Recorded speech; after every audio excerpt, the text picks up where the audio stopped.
It didn't automatically switch for some reason. Anyway, hello everybody and welcome back to Crit Happens. We are with a group of adventurers who have been on the hunt for shards of the Shattered Obelisk.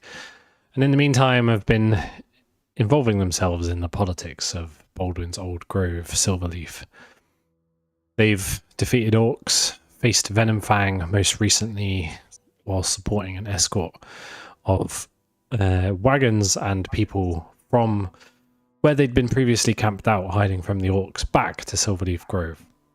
On their journey, Venomfang ambushed them, and with the support of Baldwin's parents, were able to defend the caravan as best they could, losing only one and as limiting the losses as much as possible.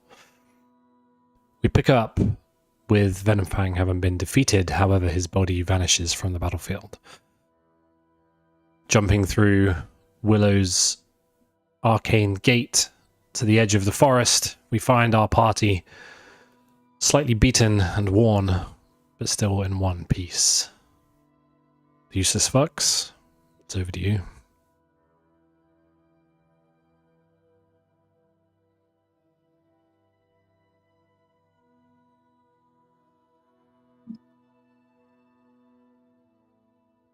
So he's not dead again, I assume? I say to everybody else in the party who has just watched him disappear because I was about 20 miles away. Mm-hmm. No, most likely, yes. We need to find. We need to find that flipping egg. Why? We need to figure out where he's been hiding out. Did we find anything? Did you see what direction he was flying in from? But I doubt that'll give us anything apart from a vague direction. But I mean, in fairness, by the time we realised he was go on. Sorry. It was just gonna say we have another one of these stones. The other one showed the future. I mean, maybe this one. I mean, it could just be the same information, but maybe we'll learn a bit more about closer to now rather than the future. When did you find this? Quite risky. It was on the in the area where he disappeared. It was all that was left was the similar looking small smooth green stone. Thank God for your eye there, Laboran. I look around there, I couldn't see shit.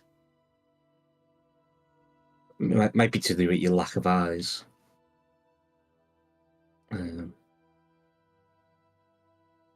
Maybe we should get somewhere safer and healed up a bit before we start messing around with magical stones. What they could hold. Quite risky, isn't it? Because didn't you say last time, Lexi, you tried this, that somebody or something saw you? Yes, it was a strange sort of undead figure. I couldn't see much of him, but I could feel his gaze on me. Well, we might want to think very carefully before you go under again, but if that's what we need to do, so be it.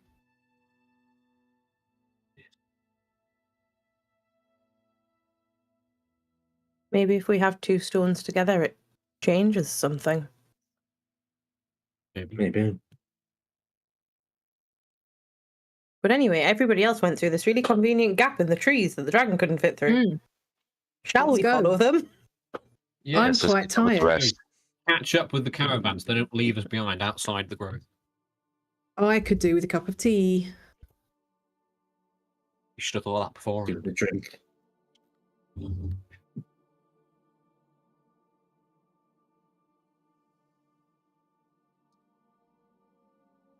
Just while you guys are having this conversation, those that have made their way through the arcane gate have kind of marched on through to the forest, but there's a few that come and pat you on the shoulder and thank you for helping them escape. Others give you hugs as they walk by. But Michael, who recently made his way through the gate as well, comes to you, Willow. Yeah. His face is changed. It's the stoicism is gone, and it's more of one of somebody who has just had a traumatic experience and is just reeling from it. He walks towards you calmly.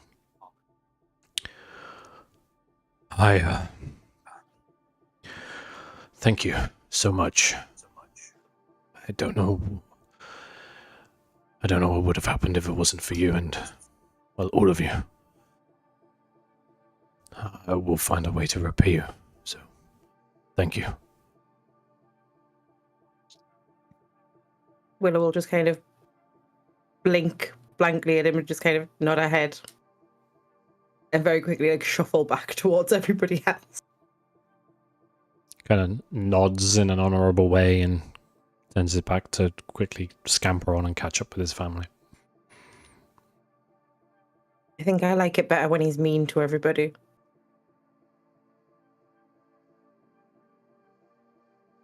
Tabitha and Bartholomew are still stood with you guys as well. I'd like to pat Bart on the back. He did some proper carry in that fight. You were a real one.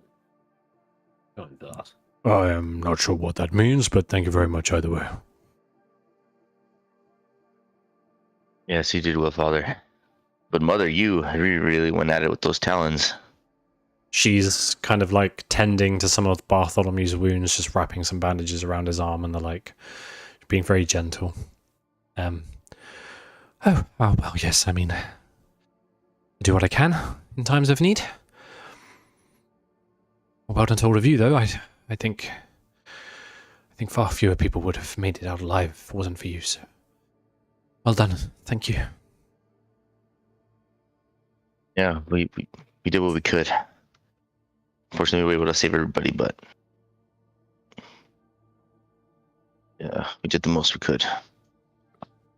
I don't think anybody could have expected more.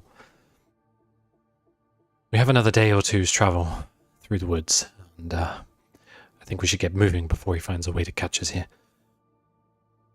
No, absolutely.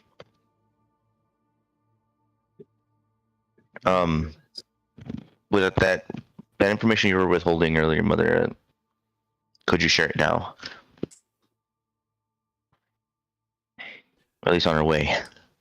Was this more of an in-grove type biz? I need to speak to Thalindra before I can do that, but once we're back in the grove, I'll make it my highest priority.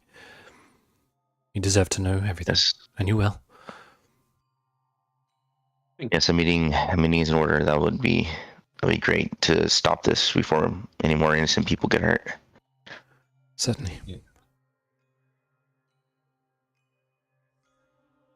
Okay. Well, as soon as we're able, I guess we'll head out.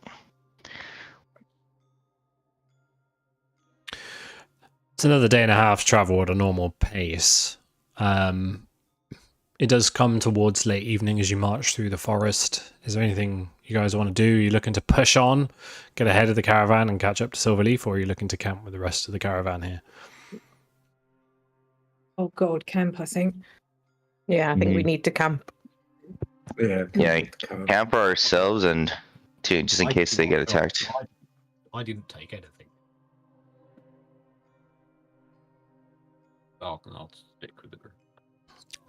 Easily done to set up camp. The forest is scattered throughout with torchlight and tents and pitched wagons. Yeah, the evening is yours.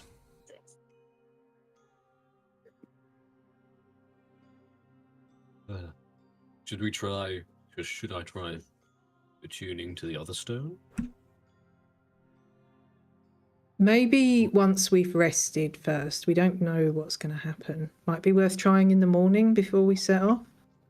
Okay, cool. Another night of apocalyptic dreams for me then. I'm just going to Yeah. say it. What if attuning to the stone is how Venomfang found the caravan?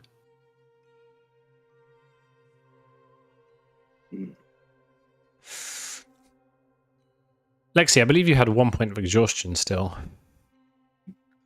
Yeah. Yes. Oh. Did I?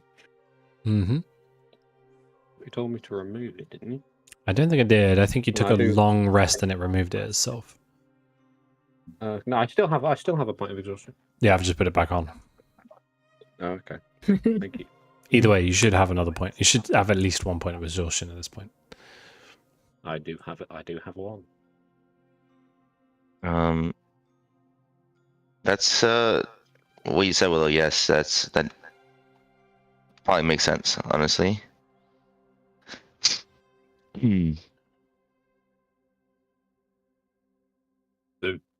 Should I like unattune to the apocalypse rock, or should we sort of rest? It might in the morning be. before we reach the grove, and then if things go shit or if we learn things, we sort of like stay behind a bit, let the caravan move forward, then attempt to attune it, see what happens. If all things go bad, Yeah, maybe. I feel like, as risky as it is, we could probably do with learning any information that we can, yeah, and then maybe perhaps figure out. destroying them in some way. Yeah, and hopefully, if I can see more apocalyptic visions tonight, I'll try and figure out what that city was. Yeah, you're gonna need to stay strong for us, Lexi. There you go.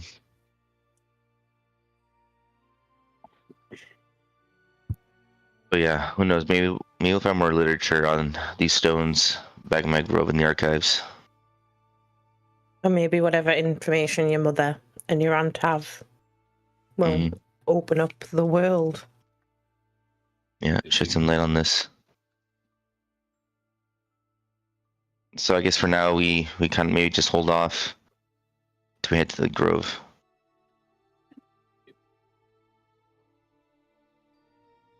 Yeah, because we don't know how long it takes for him to regenerate if he hasn't already.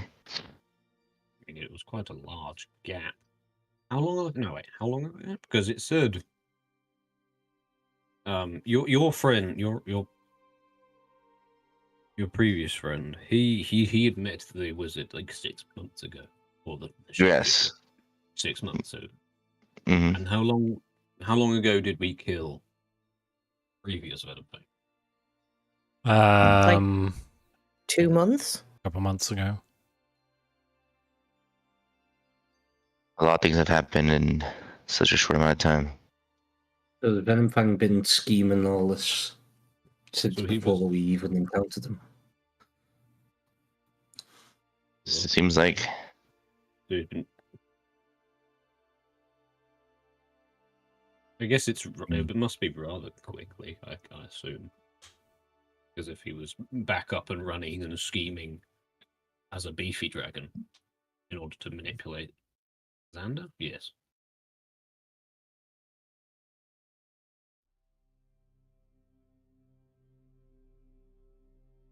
Either way, we'll have to keep watch for when he rears his head again. Yeah.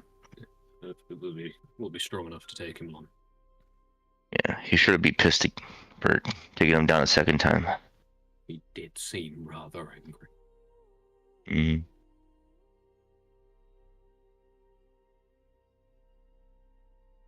Somebody make a history check for me. Your boy. Oh.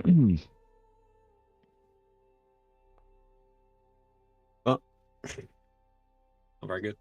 Maybe not with exhaustion, eh, Adam? Maybe not with exhaustion. That's a good intent. Yeah. Sorry, I'm so excited on the potential thesisness. Yeah, it should have been at disadvantage.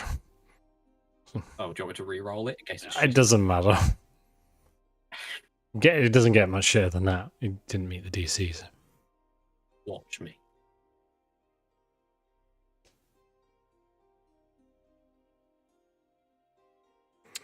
Okay.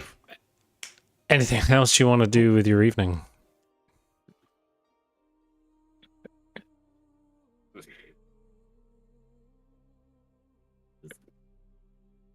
I think that, well, Shimmer will spend the evening practicing on her flute that she got from Baldur's Gate and hasn't practiced on yet.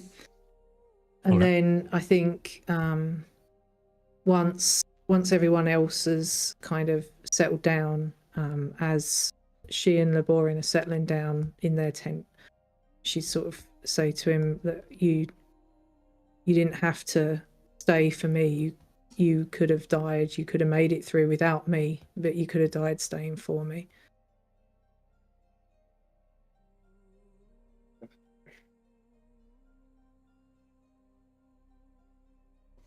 What would life be without you?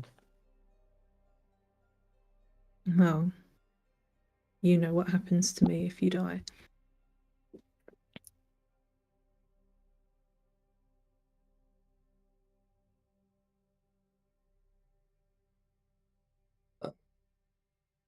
Then, sort of, I guess, like, put on a face which is like unreasonably sort of cheery to try and, I guess, like in sort of vein to lift the mood a little bit. But yeah, just say, well, I guess I best not die then. I'd prefer it if you didn't. And then she'll give him a cuddle and say, "I love you." Me too. Mhm.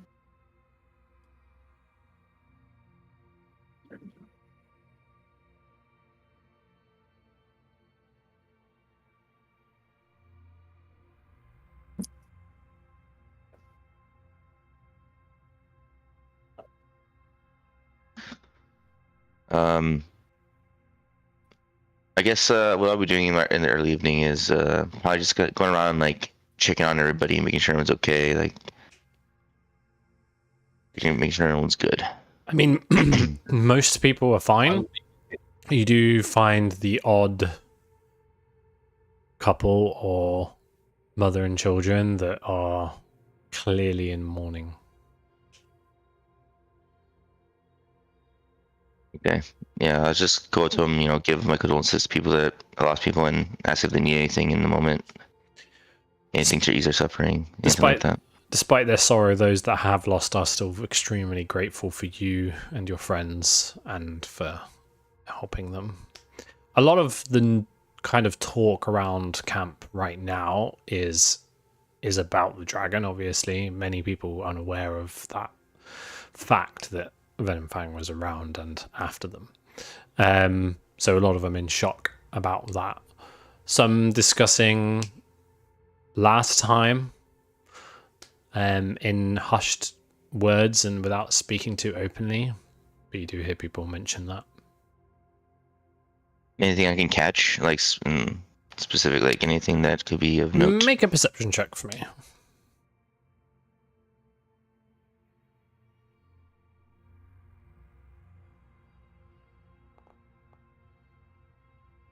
$22. You do catch two people talking, an elven man and a human man.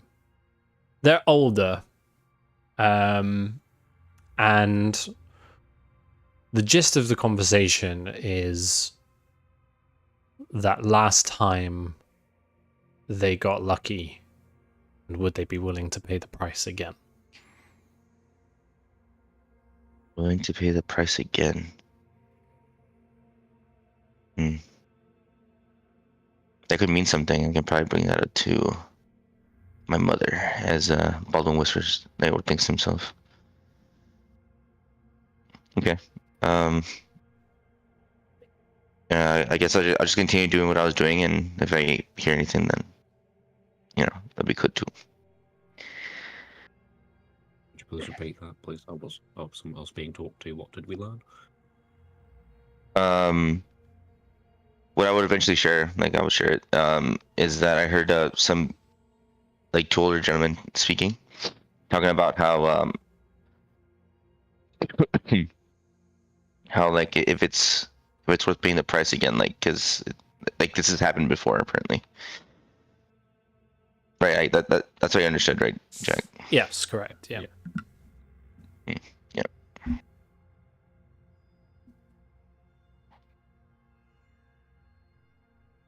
I would like to spend 10 minutes casting Find Familiar ritually. Easily done. Scully apparates in front of you in a smoky green flame and hovers just above the ground and looks at you. I'll just kind of sit by the edge of my tent and just kind of, with magic, like, mess with him. So, like, he'll have a mohawk and then he's got a mullet. And it's just messing with, like, the flames. Mm-hmm. He's a fairly emotionless being, especially given that strictly or mechanically he's a creature, but obviously we've thematically made him this floating skull. But he's very much just kind of very blank faced, as much as a skull is anyway. And you kind of just messing around with the flame on his head, and he's just kind of like just looking But he at you. looks fun with a mullet. He looks like fun when he's got a mullet. He's neither here nor there about it.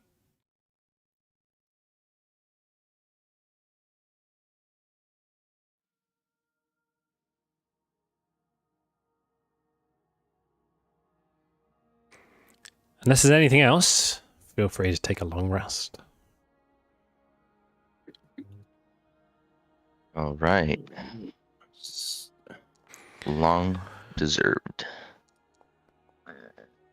Lexi. Should I remove aid and stuff? Oh, okay, sorry. Yes, remove any effects on your characters. Lexi, your sleep is horribly interrupted.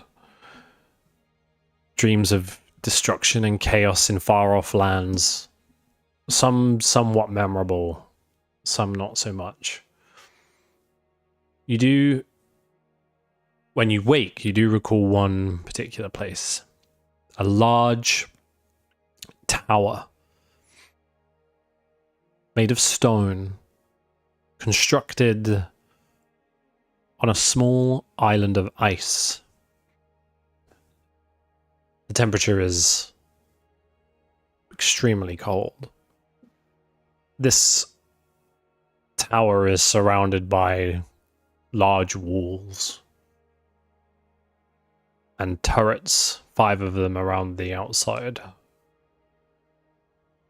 There are some of which, are partly destroyed.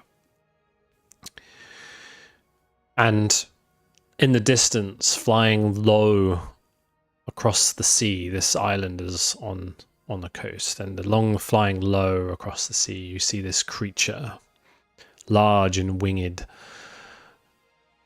and blue, with dark grey entwined into its scales. Your vision shifts and changes and zooms, and an individual stands within a window at the top of this tower. Extremely well dressed in fine robes, a villainous grin on his face. And you recognize this individual as Ayano Glastaff.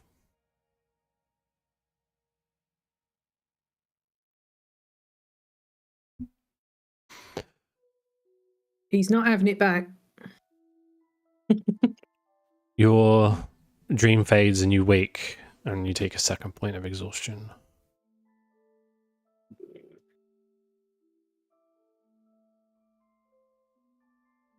Okay. All the other effects of a long rest still come to you, though. Lovely.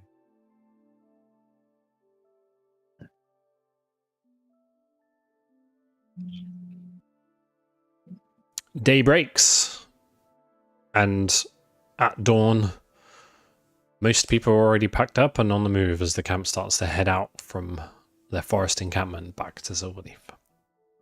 You've got about half a day's travel remaining. As Shimmer wakes up, I'm still kind of just asleep, snoring, annoyingly. Okay. Mm. Thanks for that information. That's nothing new, I don't think, Liborin. I'll give him a little kick out of the bedroll. Yeah, I'll just sort of like wake up and like barely be able to like open my eyes and just be like, what's going on? It's time to mosey. Liborin, come on. Yeah, like grumble and get up and feeling Put sore some from clothes on. yeah, and feel sore from having fallen off an eagle like twice and the rest of it.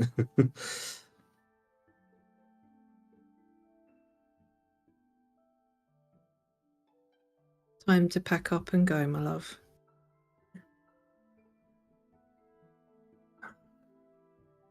Guess we should get to Lexi and see about the stone then first. Oh, I don't really want to touch it, if I'm honest with you, but yeah. If it needs must, I suppose. Go get some breakfast. I'm hungry. And then I guess we'll go out to the fire and join everyone else if they're about. Yep. Get me bearings on me dream stuff. That's what I found with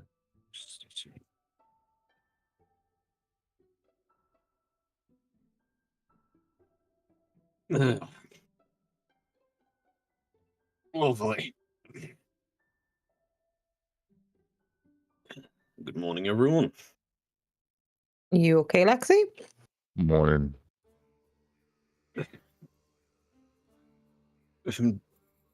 I'm less traumatized, more confused at this point.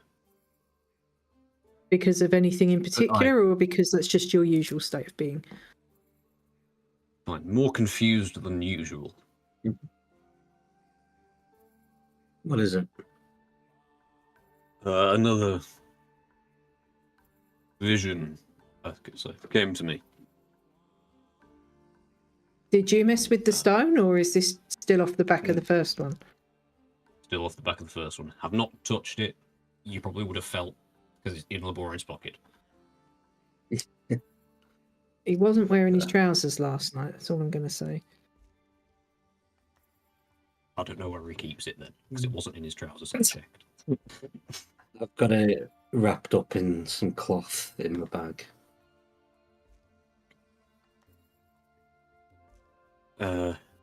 What did I see? I saw there was this tall stone tower sort of off the coast on its own sort of island, surrounded by walls. Had 5 turrets, some of which were destroyed. I saw was it a dragon, or is it just a large winged blue beast? Make a nature check. Lovely. Plus With your 0, 2 points of baby. exhaustion. 4. That's literally going to be like Yay. a 2. 0, -4. You. I am that tired. It's a blur. You have no idea what it was. It could have been a bird. It was. Was it big, even I'm flying? assuming. Maybe it was a fish. There was something blue, and it had something grey on it. That's about as much as I can tell you. Something I can tell you. Yes. The big surprise is friggin' Glassstaff was there. What? Yep. Who? Why? I How? I don't know. I think he was in the tower. He looked really smug, like the piece of shit he is. Did it Well, I look suppose we never did find out what Venomfang wanted with him. Did it look like the prison that we sent him to? He said it was cold. That's where we were supposed to be going. It was very cold. It was very cold. Thank you for reminding me of something you didn't know. I thought you said it. I Very- apologise. Very cold. Thank you. But now that's 4 specific individuals that have appeared in this dream, which is 5 if you count the strange blue thing, which is You go over them again? a lot of. In the first dream, there was in a destroyed city and a destroyed Phandalin as well. There was a larger Venomfang than the one we killed both times. There was an undead fellow on a hill who stared at me.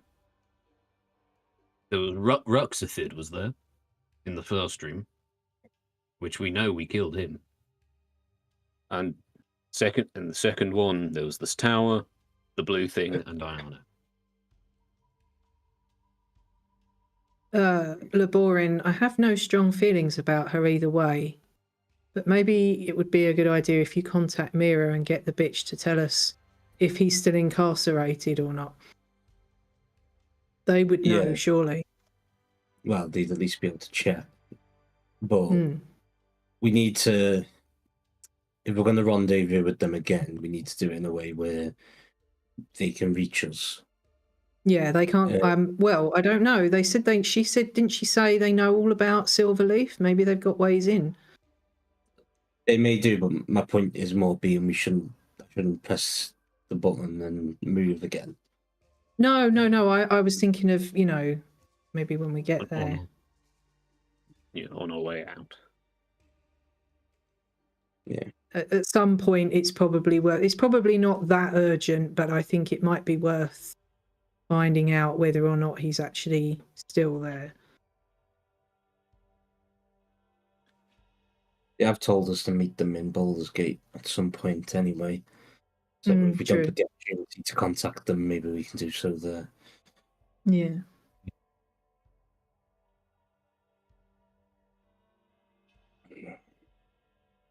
It bothers me slightly how rude I've been to all these people that suddenly keep turning up again from beyond the grave. I mean, if this is all going to mean that Ruxathid's still alive, I still feel like I have a score to settle. Indeed.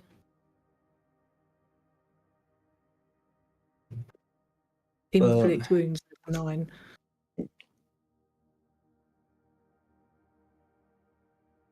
Should we give it a go with this other stone? Well, if Lexi's still having bad dreams off the first one, I mean, he looks fairly exhausted to me, just taking a cursory glance. So, Can you tell? I wonder if it's worth it. I mean, maybe someone else will be able to attune to it. Maybe we should spread the love.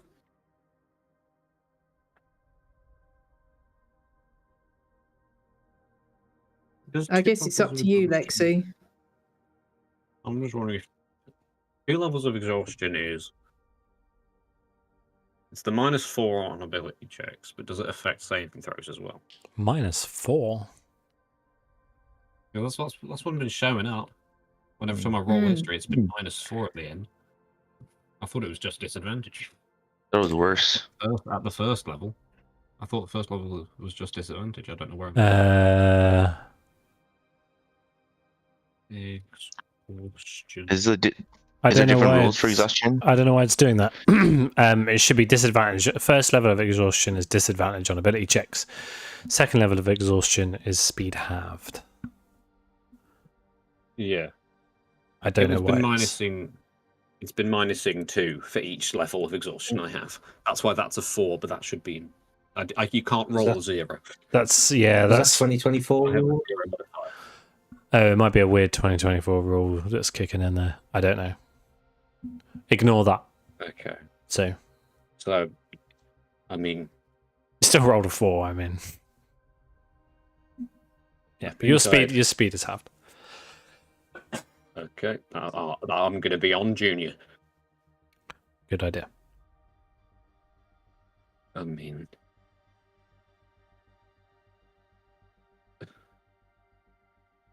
I wouldn't mind giving it another go. We're not planning on immediately jumping into combat, are we? And there was a reason I could do it while Willow could not. Willow would not because the lovely evil voice in our head just kept shouting about how much death there was, and it would not let me touch it. That's kind of his thing. That's his thing. Yeah, but it says a lot when even Merkel doesn't want me to touch the thing full of death. That's true enough. Sure, By that's the not way, what isn't they he going to did. be kind of pissed that you just saved a load of people's lives? You semi-killed a dragon. Yeah, we'll see how that goes further down the road. It's not always immediate response from him. It takes 7 to 10 business days. Oh, Lexi, I'll give it the a risk go. is yours to take. Hmm. Maybe what we do is if you're willing to take it on, you do so, and then we very quickly get rid of it after we've learned what we can. Because if I'm going to get a point of exhaustion per rock per night I'm attached to it, I'm going to be dead in 2 days. Yeah, let's avoid that. Yeah. I'll go into my bag and produce the cloth and then undo it so that it still sits in the middle of my hand, but I'm not touching it, and then hold it out for Lexi. Big money. I have a spell I can use that makes me better at saving throws.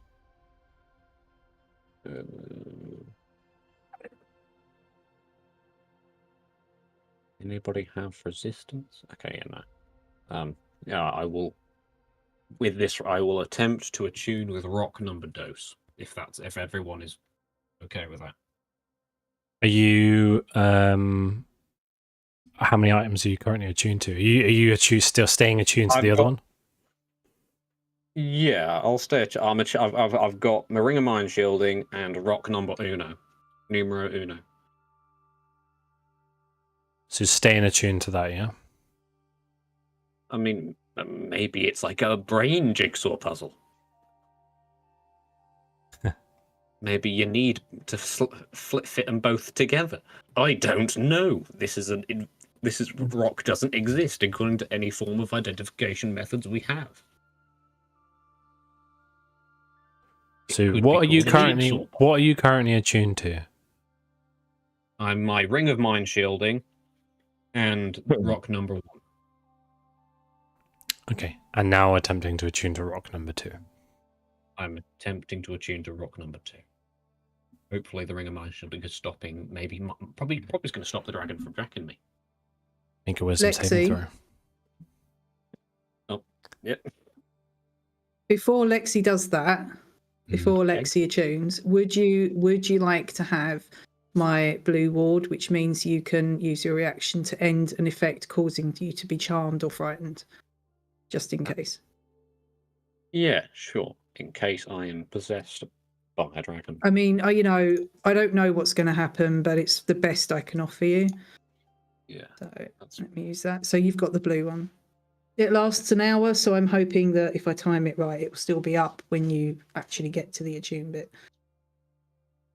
And yeah, I'm going to cast Bless on myself. You do get temporary hit points with that as well. You get 6, I think.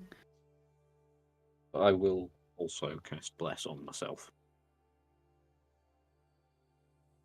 Give me an extra D4 to this saving throw. Can you cast guidance, Willow, or is that not Guidance a only prepared works thing? for I don't know how I'm supposed to be guiding. Resistance is what you need. That's the saving throw one. Oh, okay. I don't have that. I will roll the whiz save. I can offer you a magic circle. Is that going to help? This is also -4 on the roll. It's showing me before I roll it. Well, we just add 4 to whatever comes up. Yeah, we'll just add your just roll a d20 anyway with +3. So do it manually. +3 plus a D4. Yes. So roll 1d20 plus 1d4 plus 3. I think it is your wisdom save modifier. That is correct. Oof. 14. 14. You spend the time focusing on the rock. And as before, the world around you begins to fade. And unfolding like a page from an ancient enchanted chronicle, there's a path that winds deep and into a dense primeval forest, where every tree and vine appears to pulse with some kind of malice. The air is heavy and damp, carries a sickly sweet aroma of decay intermingled with sharp, acrid tang of poison.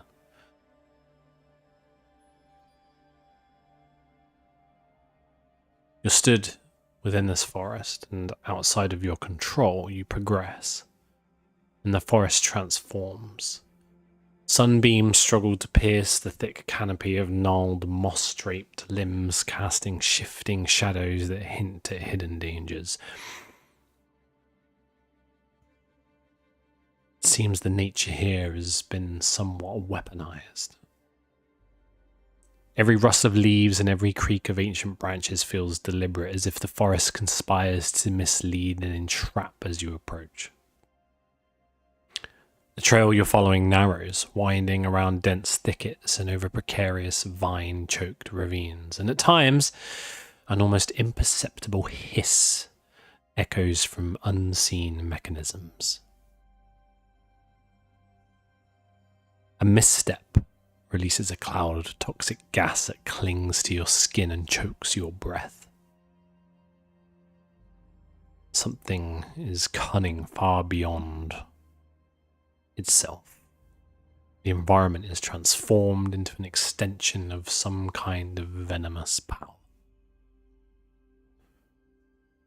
At last, something emerges, a vast natural cavern, seamlessly merging with wild overgrown ruins, and faint bioluminescent fungi cast an eerie glow upon slick, damp walls and creeping poisonous moss that appears to pulse with life. Here, nature and malignant intent entwine, and every detail from claustrophobic corridor to natural traps echoes of what you can only assume is the lair of a green dragon. It's not merely a physical space, but the living, breathing manifestation of its master's will. You are, and as this vision allows you to know, is the domain of Venomfang. A place of treacherous beauty where each step forward is a test of resolve in the shadow of unseen venomous perils.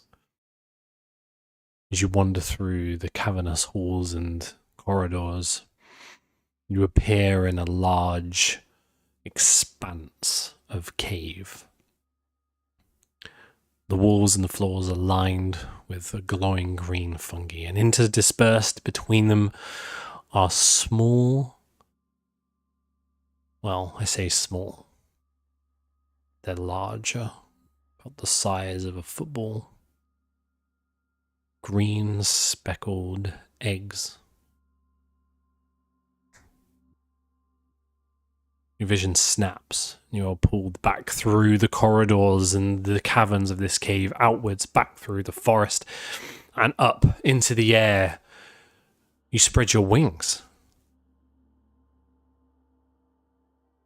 You flap and you fly and you glide through the air over the trees.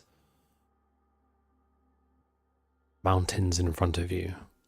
You flap and glide faster and faster. Your vision is focused and intent, and finally, deep off in the distance, across an open plain, you see a caravan of wagons making its way across the trails. You tuck your wings in tight and glide like a missile through the air, focused on one caravan, and you wake.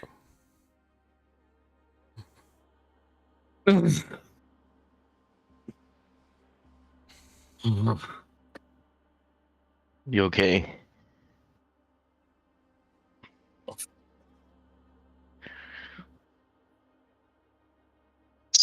me.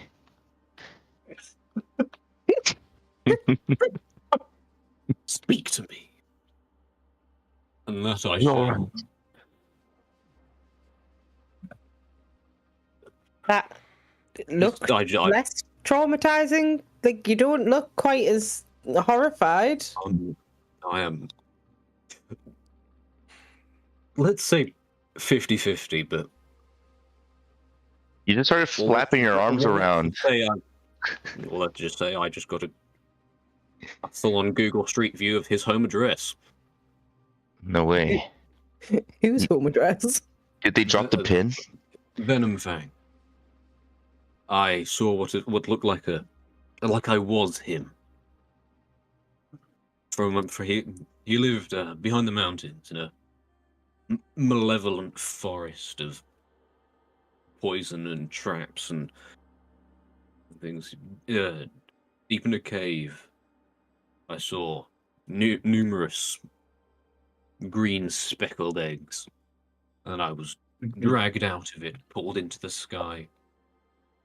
I was seeing through his eyes, and it honed in on the caravan and us. Would you know where that is now?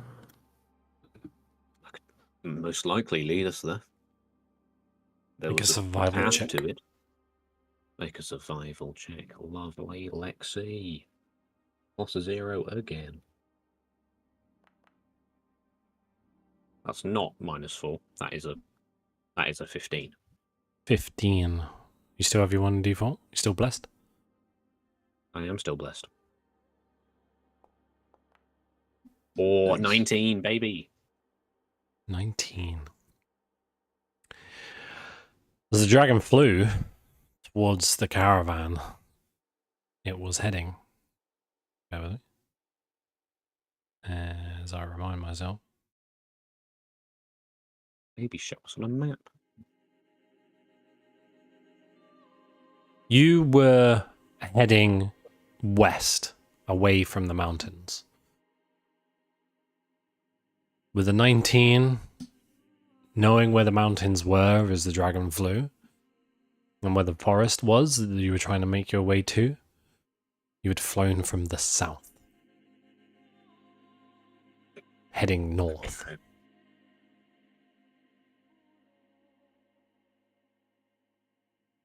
Yeah. Yes, I think I would be able to lead us there. Okay. Good.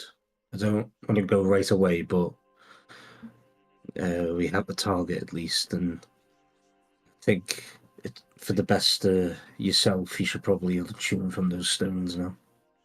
Mm. Yeah. If you could see through his eyes, there's nothing to say maybe it's not a two-way Well, thing. Hopefully, my ring of mind shielding was active during them, because that does stop people from divining through me. Mm. Still, though, maybe we need to get rid of these. Yeah. Maybe not get rid. I'm still. But just keep them on hand. Just don't do anything with them, because I'm still quite curious on other characters. Because we've run out of villains, unless Lord of the Hand and the Eye Man is going to show up again. I might be able to see present characters that aren't. I mean, I wouldn't say we've run out. We've just been sidetracked. I'm referring to the villains that have shown up in my dreams. Ah, There's not many that we haven't already fought / killed / imprisoned.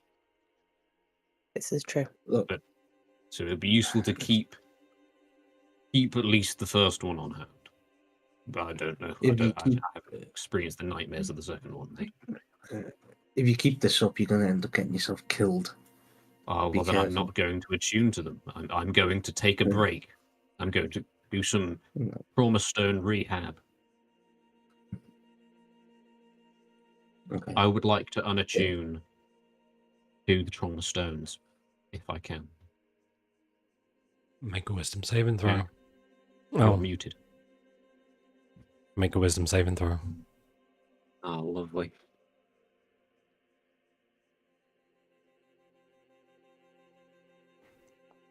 Add 4. Oh, that's not Oh good. dear. That is 7.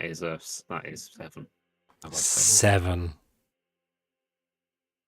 You attempt to disconnect yourself from, and this is for the first one that you attuned to. And the connection is strong. The stone does not want to let you go. It has intent Okay. and purpose. You cannot unattune to Okay. it. Can I unattune to the second? Make a Roll stone. wisdom saving throw for me.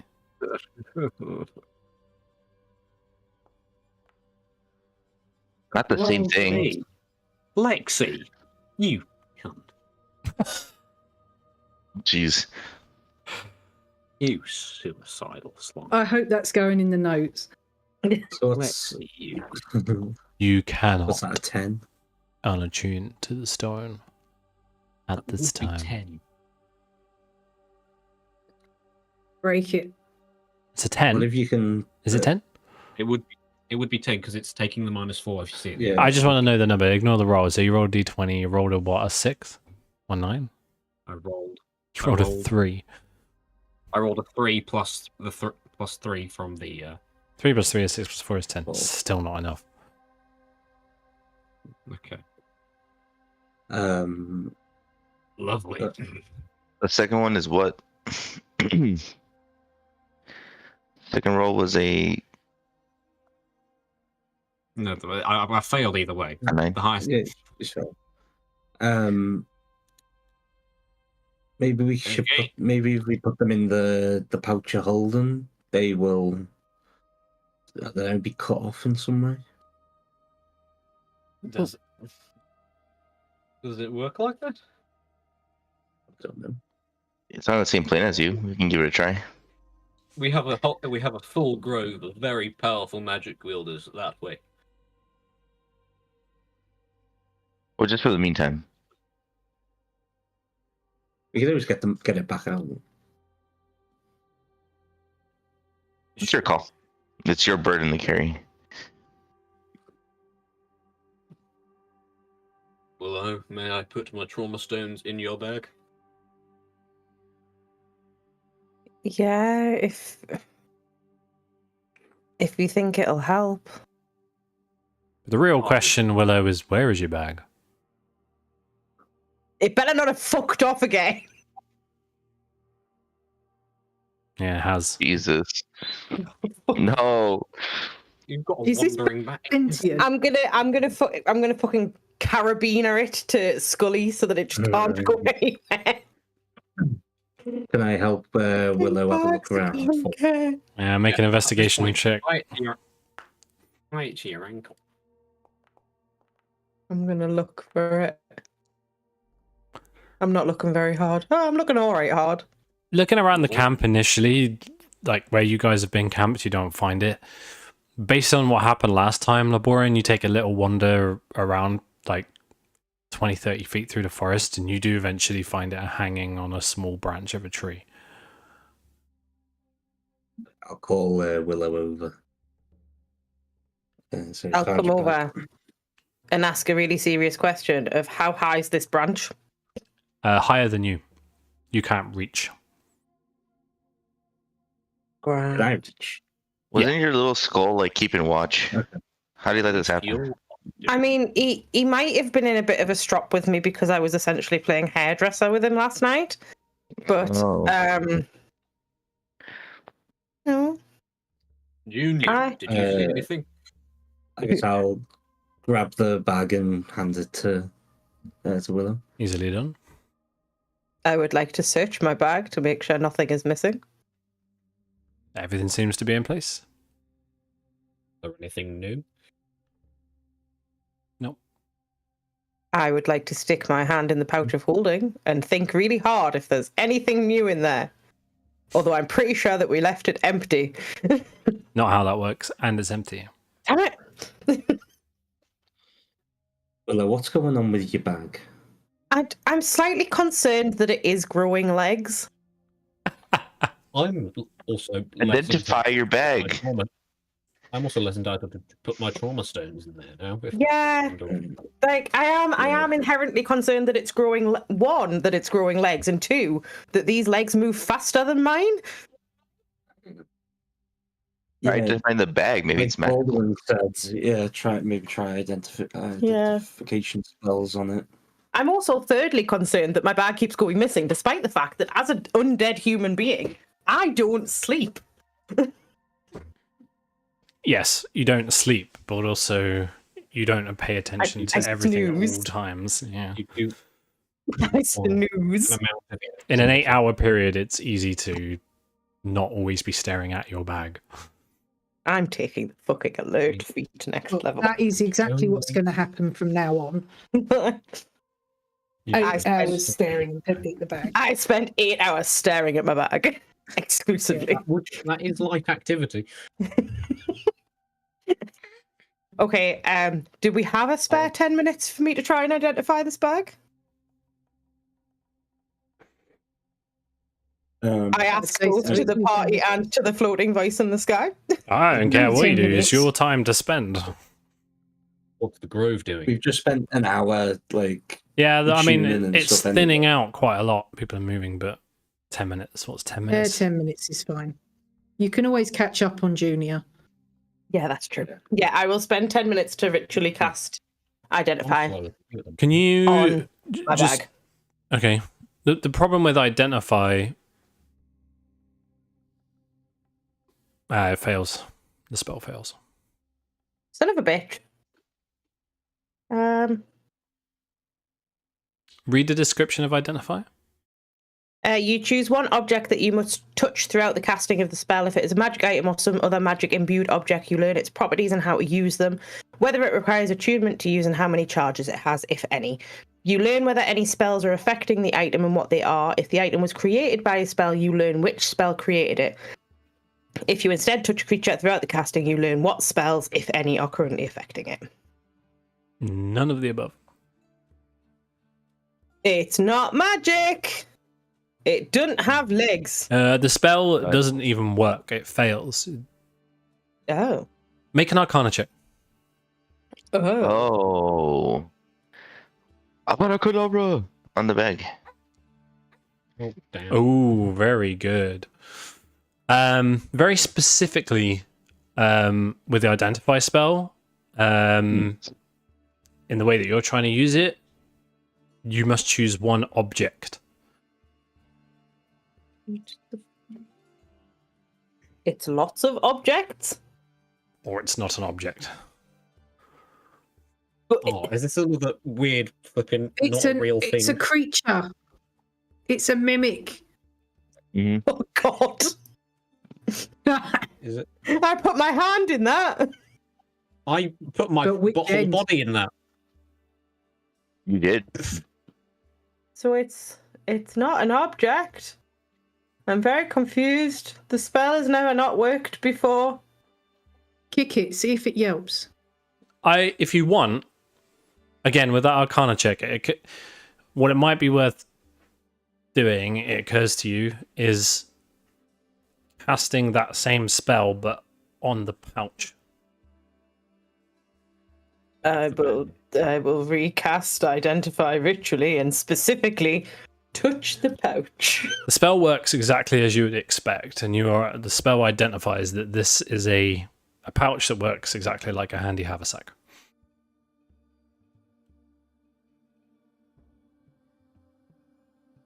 Did I not discover this last time? This still doesn't explain the legs. Again, it's the Bagman. Next time we have a long rest, can we just put the bag inside Lexi? Yeah. I don't want to have something running around in me as well as my nightmares. Why not? I'm also not totally comfortable with putting my spellbook in Lexi, who has a habit of dying and losing things. Oh, take it happened out the once. bag first. The dying. Oh yeah, that was one time. Losing thing It was once. one time.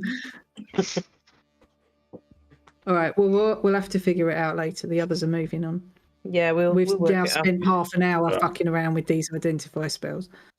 I'm going to find a doctor or some kind. Let's go. I'm Alrighty. aggressive, tired. I've got to sort a baby out, so we'll take a quick break there and we'll come back in a minute. Okay.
Ein Minute.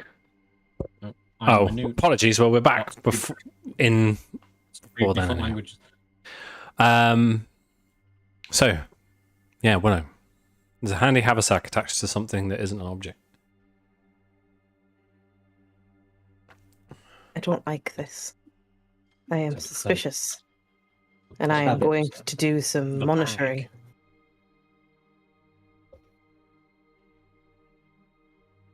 I wish to tickle the bag and see if anything happens. Tickle the sack. Yeah, I'm gonna tickle the sack, get some practice in for later. All right. You tickle What kind of ability check is that, Jack? Dex? Is it performance? No, Yeah. doesn't react. Can I pss it? Doesn't react. Can I put a gold coin in the pouch? Yeah. I'm going to put a gold coin in the pouch. Brilliant. Ding ding ding ding ding ding ding ding Can I- ding ding ding ding ding. Like a slot machine. No, it doesn't. Intimidate the Can I bag. make like an inconsequential like nick at the bag with a dagger?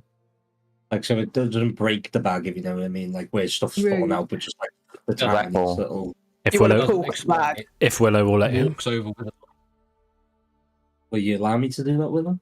I'm just kind of picturing you holding the dagger up, like semi-threateningly, and I'm standing there with my bag, like, what are you doing? But I just want to try and test the theory. Just poke the tiniest little nick in the bag. Okay. Doesn't react. Promise it'll There's be 2,000 tiny. gold in there. You could lose a lot. Maybe we better stop standing around tickling and poking Willow's sack and carry on with the rest of the druids. What if I try to scare the sack? Oh, you lick the sack. No, scare. I'm sorry. What are you hearing, Jack? It's where his brain is at. It's such a Jack's hearing Immature. golden poo. Boop. No sausage. It was a sausage. It might have been a fucking poo. But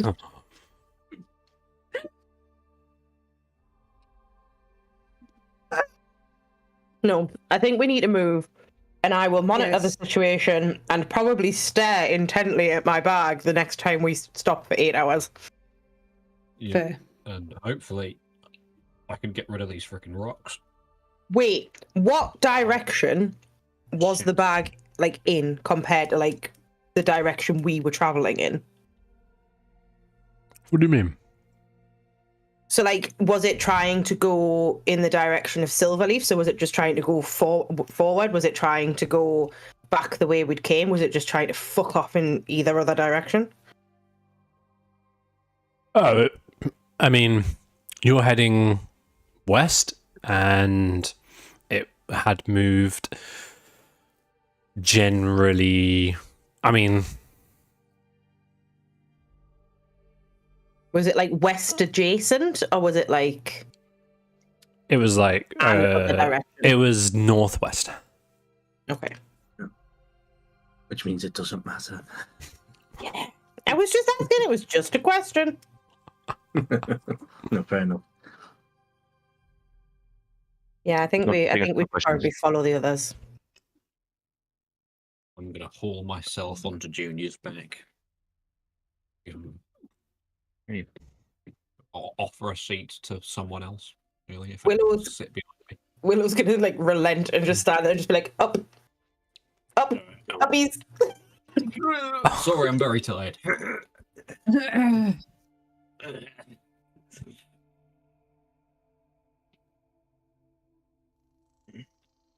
I hope you've got a good view of my back. It's delightful, if a little sticky. Ugh. you can barely hold yourself together, Lexi. Quite literally. One of your people. I knows feel it. like we need to get this problem sorted before we go and face a dragon in its lair. Yeah, we got to be at our 100%. It's going to take me at least 2 days to be That's fine. unexhausted. Well, I'm hoping that, I know that these people have been hugely displaced, but maybe once the circle's somewhat back together, we might be able to salvage or scrounge some basic supplies, like some healing potions or something, before we go out there. Yeah, I'm sure you can get a crossbow. One thing that you would know, Baldwin, is that Silverleaf Grove essentially doesn't deal in gold. You do have shops and trade, but it's on the basis of a barter system. Okay. It's a barter. Bartering with what? Anything they might need. And anything they have in abundance of. So it's like an MMORPG then. We do a mini. What is that? We do a quest. They give us stuff. Okay, No. A barter system is like, I've got 12 kilos of sugar, and you've got 3 kilos of flour. I'll trade you 3 kilos. Yeah, I get it. For your Exactly. 3 kilos of flour. Yep. I get it. I was being facetious. Oh, okay. Okay, I got 3 that's a carrots. rarity for me. Maybe saving the life of some of the grove might work in our favor. Might carry some favour. Yeah. If not, we have a Laboran who I have no doubt will happily steal things. Yeah, he's a Well, knicker. now you've said it, Lexi won't let him do it. Really do this when I'm out of earshot, but you're literally a foot behind me. Just wait 3 days and you'll probably be dead anyway. Oh, thank you. I say, sitting on the back of your giant horse. Thanks for the boost in morale. Let's I'm here carry for on. honesty. Hip, hip. We trot along. You trot along for another half day or so. And it's fairly easy this time as opposed to before, because you're following everybody else. You catch up with them and make your way to this dense part of the forest that is almost like a wall of forest in front of you. And you're able to make your way inside with ease to Silverleaf Grove. Ah, home. Lovely. Silverleaf Grove is a place that exists in a perpetual twilight. The people around, there's a lot of people that are kind of like, some are kind of doing ordinary things, others are like essentially re-establishing themselves. There's a lot of moving around of goods. But in terms of the number of people here compared to you'd seen at the camp, it is 5 to 10 times that. It is massive. There, as far as you can see, there are lantern and torchlight that stretches out through the forest. This is a massive space. It's almost a small city all in of itself.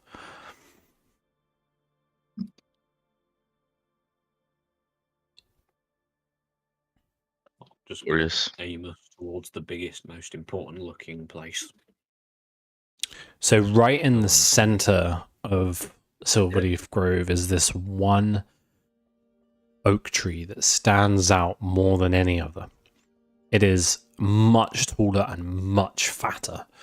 The base of it alone is easily 2 to 3, well, more than that. It's like 500 feet across.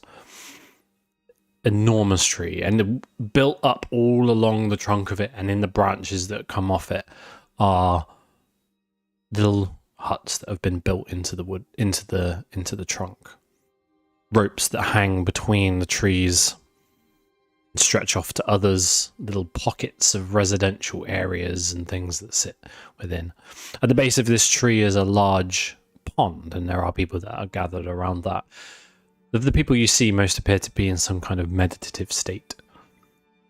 But going to the base of this tree, it doesn't appear to be any kind of grand opening or anything of that nature. In fact, a lot of it is very, very similar in terms of its look. There doesn't seem to be any distinguishable hierarchy in terms of the way that these buildings are made or anything like that.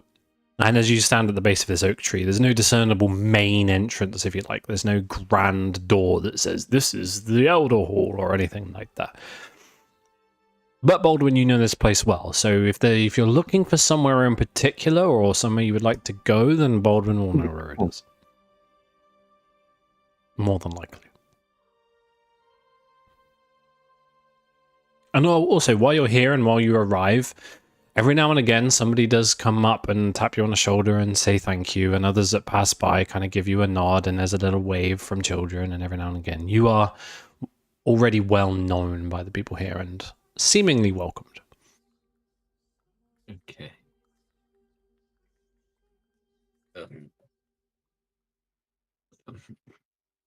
Baldwin, could you Yes. maybe point us towards the Elder Hall, where you're?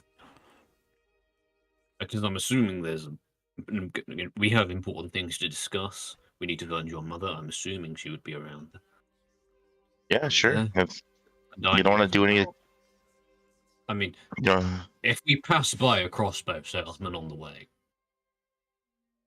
yeah, no, yeah. I was gonna ask, like, if you want to do any stops before we head over there. If anybody wants to do any stops, maybe stock up on potions or yeah, maybe weaponry. If there is like an apothecary or some. I only assumed the strongest magic wielders of your tribe would be kind of the big main area. Right. It's a type situation. I'm assuming it's like a market, right? Like, there's like maybe a square. There isn't anything like that. You would know. Most of the people that deal in trade don't necessarily do so for capitalist and business purposes. It's not how this grove works. There are people that live their lives and support the grove in ways through hunting and other means and just, organization and stuff like that, making crafts and these kinds of things. So people that trade within this barter system tend to do so just out of their homes. Although where these, if you're looking for something in particular, you probably know roughly. I mean, it might have changed from once you were here before, from when you lived here, but more or less you'll probably have a good idea of what you're looking for. Okay. I think I know where the apothecary is. He lived pretty close to where I did, so maybe you can stop by there if you want to. So you would be, the name that you remember is Cylinder Wildsong. And you know that she has a little side part of her home off into the northern part of the grove, and she calls her little trade post the Song of the Leaf. Song of the Leaf. Yes, that's the name of the apothecary. Her name was Cylindra? Cylinder. Cylinder. Put it in chat for you now. Yeah. Oh, yeah. Oh, Cylinder. Okay, Cylinder. Was it Willow Song or was it Cylinder Wildsong? Wild Song? Yeah, Cylinder Wild Song. Yes, we can head over there if you'd like. I mean, we are low on potions and the like, aren't we? I would think so. Yeah. Yeah, we could do a quick stock up. I have 5. Why do you still have potions? Because nobody she took can't them use off them. me. I mean, She can't use them.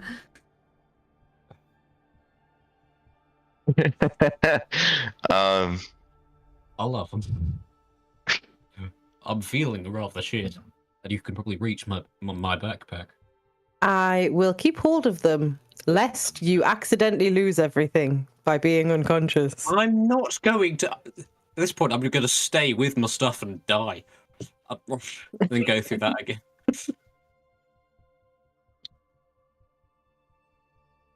Okay. Do you want to get your own? Remember, you do have to barter for it, so they won't accept any. Well, They may or may not accept gold. I am very tired. Someone barter for me. What do you have to barter? I don't.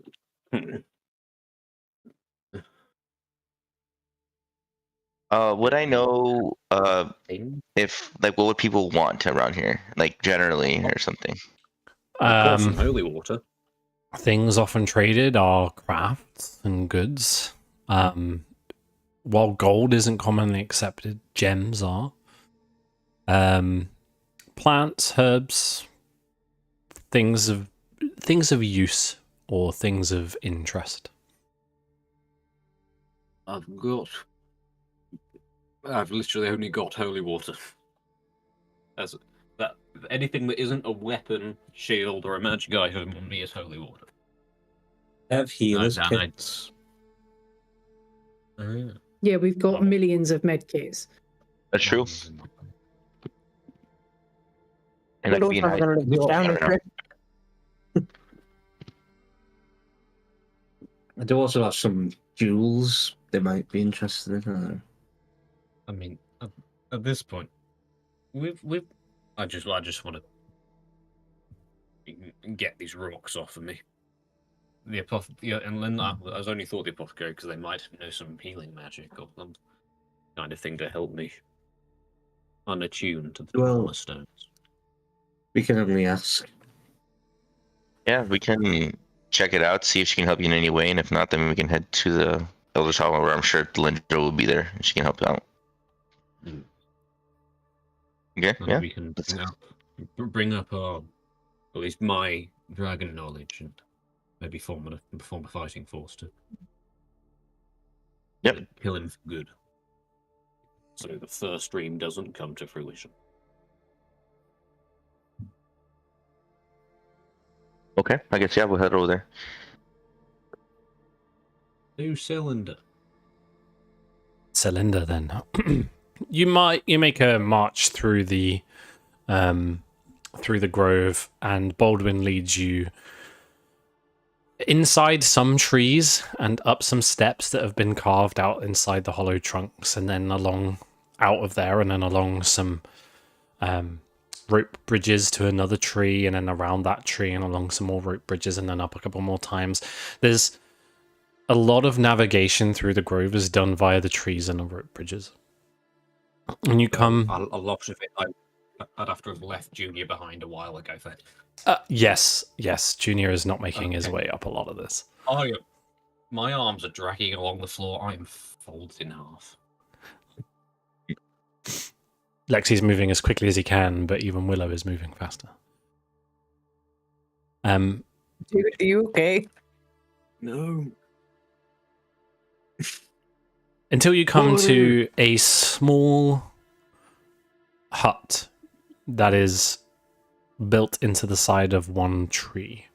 It slightly overhangs, and you can see that it's been propped up with A-frames, diagonal frames that have been built to go from the base of this hut to the trunk of the tree. And around it is a almost like a decking with a slightly raised part of a barrier to stop you from falling off, essentially. It's entirely lit up with lantern and torchlight. And to the side of this is a small, almost like a wooden market stall. And around that is vines that twist up the posts at the top and moss that grows as well. Behind there is a long stretch of wooden plank. And built into the wooden plank, you can see raised beds. And in these raised beds are lots of different kinds of plants and herbs and mushrooms. Stood behind here and kind of holding a plant in her hand is a rather small and slender half-elven woman. She seems to hold this plant in her hand, and she is whispering to it. And you recognize this woman, Baldwin, as Celinda Wildsong. Ah, Cylinder. For a Been a moment, while. For a How are you? moment, she pays you no attention and continues to hum and sing and talk to this plant. And then she gently places it back down on the ground. Apologies, Baldwin. I was just having a brief conversation. My goodness, it's so wonderful to see you. I must say to all of you, thank you so much for everything that you've done. It's so good to be home. Same here. I'm glad you made it through. No thanks to you. Thank you so much. We came to ask a favor. My friend here, Lexi, the big gooey one. He's been having some problems with some fatigue. Oh, I'd like to imagine at this point, Lexi has sort of lost his ability to maintain a humanoid shape. He is just an armor floating around in a blob at this point. it's kind of like leaking see. over the sides of his armor. He is now significantly shorter. Well, to be honest, it's hard to say whether he is in good shape or bad shape. I'm not familiar with his kind, I'm afraid. That's bad shape. Yeah, understandable. I'm quite rare. I appear to have attuned to some very useful items, but they appear to be having a pull on me, and I can't sort of let go. They're sort of draining me a bit every time I wake up. Well, what kind of items? They are rocks. They give me some visions that have been very useful. We've tried identifying them. In all manner of fact, they don't exist. Clarity. You've attempted to identify one of them, but not the other. And well, by all manner of means, one of them at least doesn't exist. Where did you find them? I'll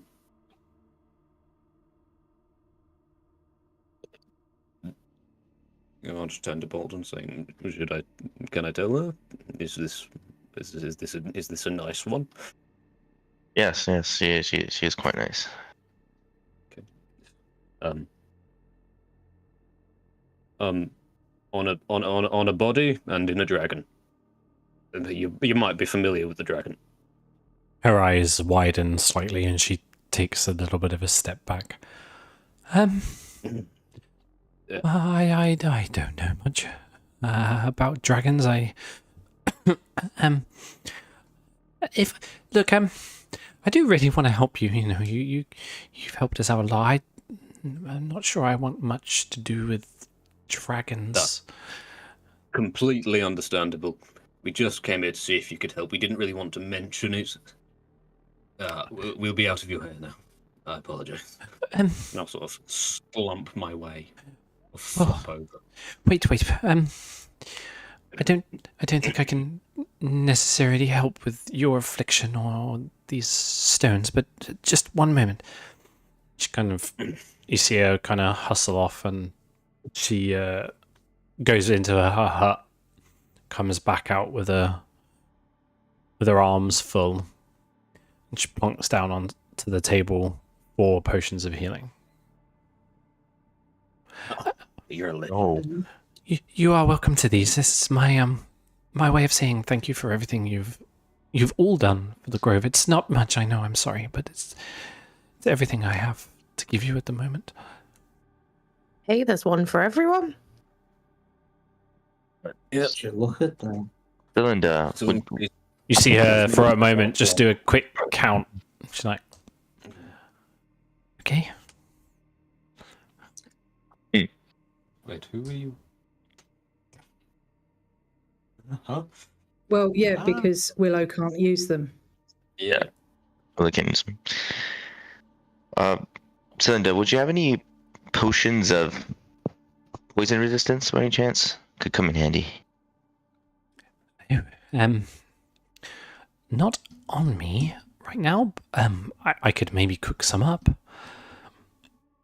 you have any antidotes Yeah, for well- curing the poisoned condition? Again, I'm really sorry I don't have those with me right now, but I would happily spend some time and try and make some for you. Yes. Yeah, that'd be like great, honestly. Okay. More than we could ask, We're honestly. gonna be, It's at least gonna I'm probably going to be staying here for the next couple of days. take a little while. I need to find the right ingredients and then make them, and you have to give me maybe a week or two. Though, mayhaps.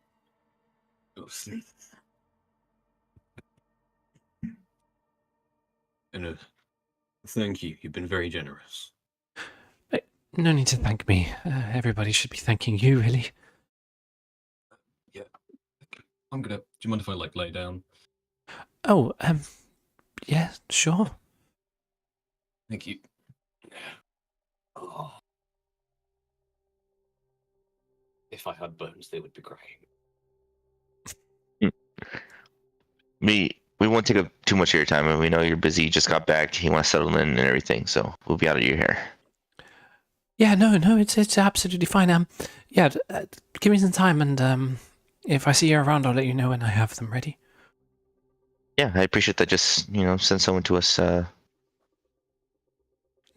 Send a fine. bird. Yes, of course. Well, where would you be staying? I suppose I'd be staying in my family estate. Oh, of course. Yeah, that makes sense. They'll be happy to have you home. Yes. Yeah, it's been a while since I've been home, and well, looking like this, looks like new life has been breathed into it, so it's a good change.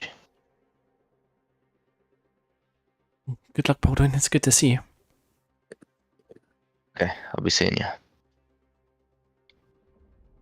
And she kind of turns away and she kneels down to one of the beds and again starts to hum, almost singing to some of the plants there. Are we moving already? Oh, just... Not much further now. You have to get to the.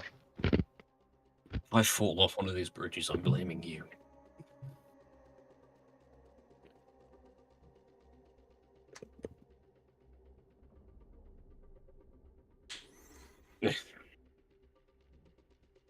Yeah, I guess we. Unless anyone wants to make another stop somewhere, we can head to the.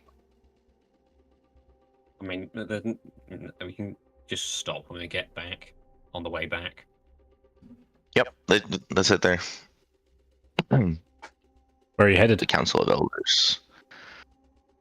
Council of Elders. Mm-hmm. Walking back to the large tree in the center of the grove, and it's the entrance to this Baldwin is in the center of halfway up the trunk of the tree. There's a very inconspicuous carving of ivy around part of the trunk, and this tree is huge, but as you step inside, the space seems to expand in a way that makes no sense. This is a very odd feeling for everybody but Baldwin. Essentially, the space inside is vastly larger than the space outside would appear for it to contain. It's bigger on the inside. Does it also look vaguely like a blue police box? It does not. Other people had that idea before they did. The walls of so this is a massive expanse of a space, and there are rooms and corridors that kind of jut off from it, and the walls are all lined with what you would imagine the inside of a tree bark to look like. In the center of the space is a Well, I'll show you, and then I'll describe it for everybody else.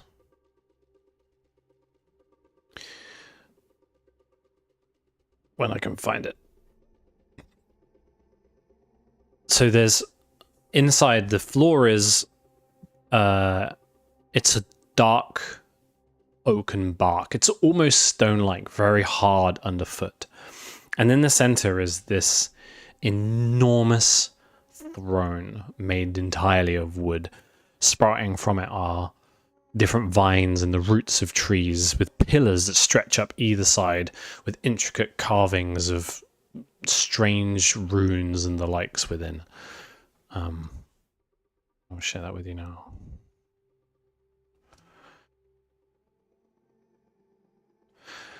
As you well know, Baldwin, this is the Oaken Throne.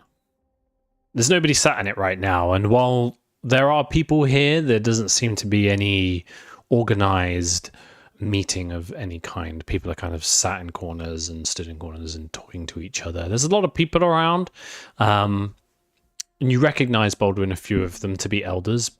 Make a perception check for me. Okay.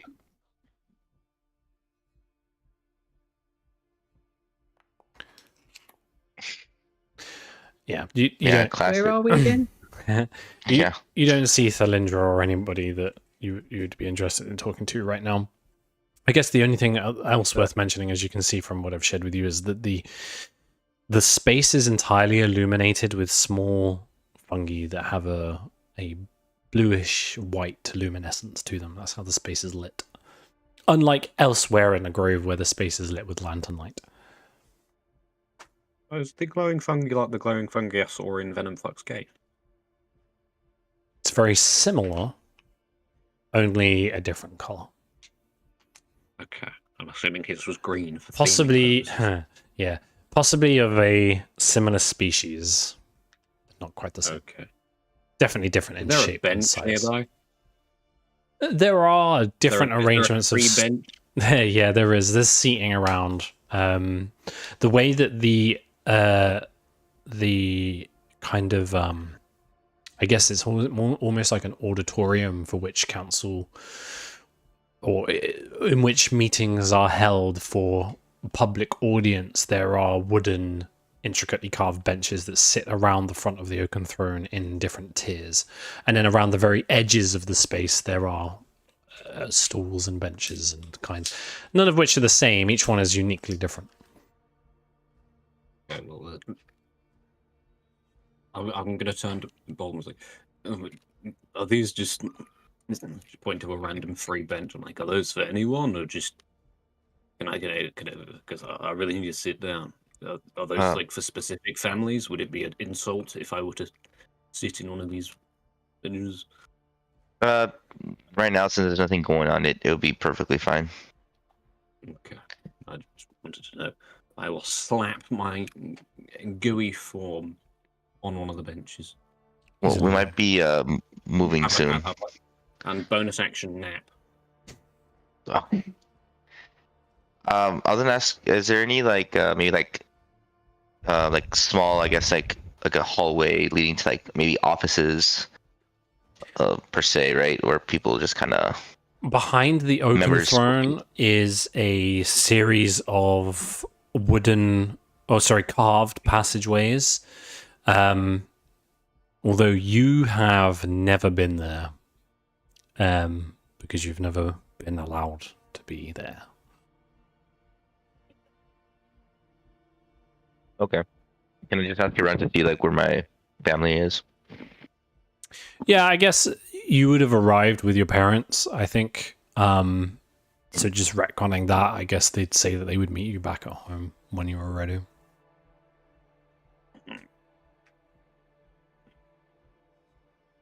Okay. But yeah, I guess I'm just showing everybody around. So this is our great hall where the elders meet up. And right there is the oaken throne. The throne itself, for scale, is massive. An individual was to sit on it, they would look like, it would entirely dwarf them. It was it's far too large for it to be a regular chair. Standing up next to the kind of the seating position on the tallest of you, which is probably Lexi, comes up to around chest height. So for most of you sitting on it, your feet wouldn't touch the floor.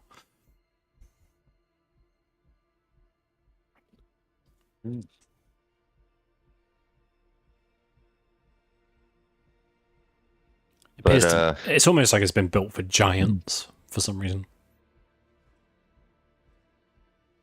Damn. Well, if everybody had their fill of sightseeing, we can head back to my family home, meet up with my parents. Sounds good. Kind of jiggle Lexi to wake up. And like he sort of like a blob forms to face you, and he's got the two trauma stones as like pseudo eyes. Well, that's uncomfortable to look at. Lovely. Okay, we got to get moving. That was barely 3 seconds.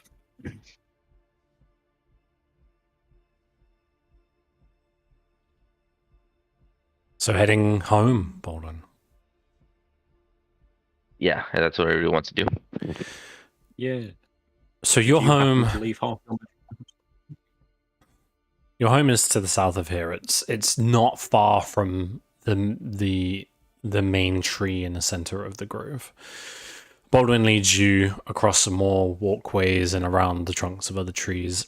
Eventually, you arrive at a large hut, but it's just the face of it. It's not the entire thing. That is embedded into the trunk of a tree. As you step off of the walkway, you kind of step onto this mossy ground, and it's a weird feeling, not for Baldwin, but it's a weird feeling for everybody, because you feel like you're walking along kind of like not where the tree is on this mossy ground. The tree is certainly supporting it, but you feel like a misstep, or you could step at any point and your foot could fall through. It's a very uneasy feeling, although it is entirely safe. And this mossy ground stretches out before you, and it's quite large, that it extends out from the tree. Maybe like it's about 75 to 100 feet, and then sprawls out another 75 to 100 feet again. It's almost like this is a garden of some kind. There are small outbuildings that are propped up within that space. One looks like almost like a workshop, and a smaller shed as well. And then the main hut, you can see, is lit up not only from the outside but from the inside, and is multi-tiered. Compared to the hut that you visited with Celinda, this is massive, and definitely it's built in the same way, but in terms of pure size, it is much, much larger, and clearly multi-tiered. The one thing that is quite significantly different is that in the center, on the third story of this building, the window is rounded, and the vines that come across it seem to form kind of a very intricate pattern or symbol almost.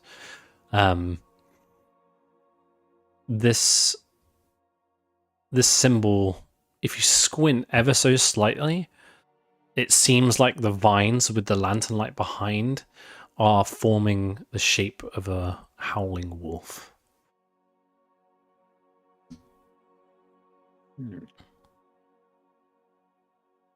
Welcome home, Baldwin. Well, this is it, guys.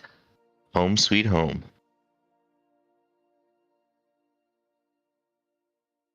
This is nice. Massive. Didn't realise you had such a large house. Oh, yes. Parents have got that Tory druid money. Money. Yeah, this is their second home, and it's expensed against the taxpayer.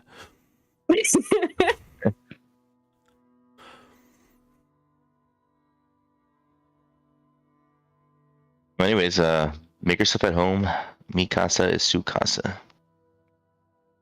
I don't know what that means, but thank you. It's druid. It's druidic. Very good of you, Baldwin. It's druid. Yeah, very good of you, Baldwin. Thank you. Yes, of Be course. nice to have an actual real bed for a change. It's been a while. Yeah, you like sleeping on sticks? Yeah, there's plenty of sticks. Okay. No, I I'm retract joking. myself. we have bedding and mattresses and stuff, so you're okay. The one thing that strikes all of you, like, strikes the rest of you, there is no sign anywhere of any kind of forged metal. And for that matter, stone. Stone appears to be very rarely used in any of the architecture or any of the tools or items that anybody is using. Everything appears to come from the trees, either through the tree forming part of the structure or the structure being made by hand, but it is all wood. Apart from the occasional fabric or material, but even that in itself is normally some kind of hemp or something like that. Some plant given material. Have we seen any wolf people on our way? Nobody is Wandering openly walking around as a werewolf, no. Okay. Maybe let's find your mother. Get our dragon business in order. Maybe see if Yes. she can help me with my, I don't know, overly attached stones. Oh yes, yeah. Let's head in. We can get seated and maybe brew you up some coffee or something. Wake you up a little bit. We got the strongest stuff. Hell yeah. It's a mushroom coffee. Yeah. So heading inside, the space is... I mean, Baldwin, you walk in and you feel immediate comfort and relief because this is home. And it always feels good to come home. Everything is familiar. Everything that was ever left in its place when you left the grove is, for the most part, still there. The rest of you, as you walk in, when you walk into somebody else's home, there's always a little bit of trepidation about making sure you're in the right place and that you're not kind of like walking into the wrong room or touching the wrong things or whatever. And you feel kind of awkward, bigger than you're in the space than you would otherwise normally feel at home, right? But here is totally different. You feel immediately warm and comfortable and relaxed, and the weight of everything that has happened to you in the past couple of weeks just seems to wash away as you walk into this space.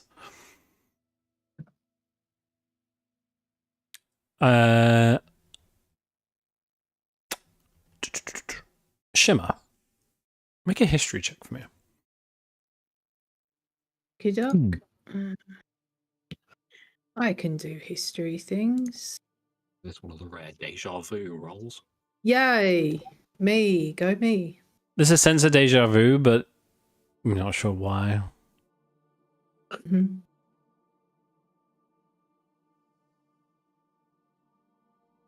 I just walk in and just take a deep breath and slow exhale. So the space that you immediately walk into is a this isn't like a mansion where it's like straight corridor, room, left room, right set of stairs. Actually, it's almost in the lower level itself is entirely open, and in the far corner there appears to be a cooking space. To the side of that is an eating space, but the rest of it seems to be more of just a general living space. And then in the center there is a winding staircase that goes up to another level. In the back, in the kind of kitchen area, is Tabitha, and she appears to be cooking or brewing something. And then there's a large dining table slightly off to the side of that, and sat there is Bartholomew, and with their back to you all is a much smaller elven but female figure with their back to you. There are butterflies in your stomach, Baldwin, at this point. Do my eyes deceive me? As you say those words, the head turns around and looks at you. And a massive grin comes across her face. She jumps up from the chair, and the chair kind of scatters and falls over, and she runs towards you and wraps her arms around your waist as tight as she can. And then you can feel her gently sob as she holds on as tight as she can. And I hug her back. It's like, Beatrice, it's been so long. I thought I'd never see you again. She lifts her head and looks at you, and there are tears of joy and a face of somebody whose worry has completely washed away. And she just hugs you again, and she's missed you so much. I'm so glad you're home. I missed you too. I don't mean to be rude. Here, meet my friends. They helped me take care of the caravan that was coming back to Silverleaf. Dad told me everything. Hi guys, I'm Beatrice. Well, I'm Lexi. What's going on here? What do you mean? You told them all about me, right, Baldwin? Yeah. I sure did. Guys, I'm Beatrice. I'm Baldwin's sister. Oh, I have mentioned her. I promise, guys. still go. I'm sure she came up when we first got to the camp. Yes, I was asking about her. You see, I cared about you. I made sure that you were okay, but they told me you were in a different camp and I couldn't see you. I had many things to do to clear my name and father's name. Yeah, I heard. Mom and Dad have been telling me everything. Mama, we need food, please, for everybody. And Tabitha turns around. I'm already doing it. There is an aroma coming from that kitchen space that is the smell of food that you haven't had in a long time. It smells hearty and nutritious, and there's also a sweet scent that flows through. The aromatics are beautiful, and immediately your mouth waters with wanting food. For everybody except Willow, of course, who couldn't give. Just kind of stands staring blankly, like when everybody else is like, "Ah, oh, that smells wonderful." Willow's just like, Well, the reality is you don't possible. even smell it, to be honest. Your sense of smell is incredibly think poor. I don't think plasmoids smell, do they? Or is it they don't taste? Make a nose. I think that they didn't taste. I can't remember. I feel like we've definitely had this conversation several we times have. before, and at some point Oh. you need to remember. I know we can't Wait, think what? one thing. What? Even Lexi doesn't know what he is and what he's capable of. He just tastes It's not that he doesn't know; he can't remember. No, it's shifting True. around in my brain. See, it's backstory reasons. Jack knows.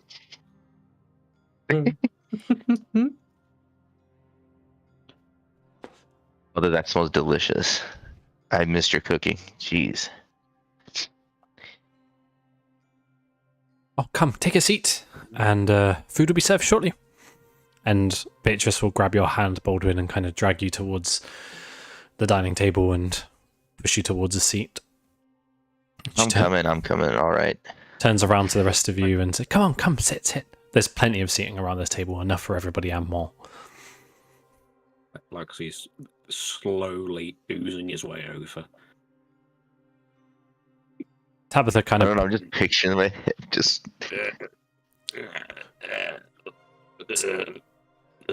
Tabitha comes with a a handful of wooden mugs and places them on a table and starts to dish them out to you and puts a large wooden pitcher on the table and then heads back to the kitchen to finish preparing food.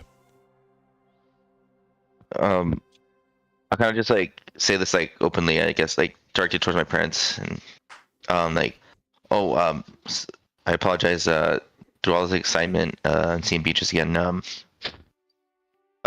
friend Lexi here, he's having some fatigue issues. He's not looking too well right now. I don't know if there's anything we can do to help him temporarily, at least. Bartholomew looks up. What's wrong with you, boy? Let's say it's sort of in relation to events that happened quite recently. I don't know if this should be.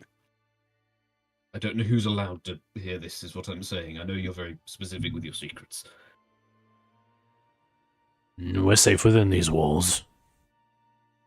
Okay.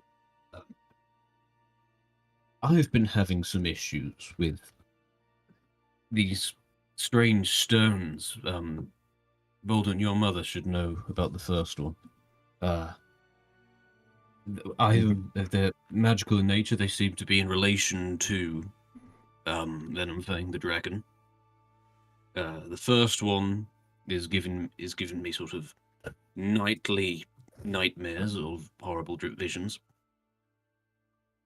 which have been pulling on my psyche and my body. This second one, which we found in the place where we killed, at least that version of Venomfang, we found it, and it showed me where he came from and how to reach him, where his cave nest eggs are.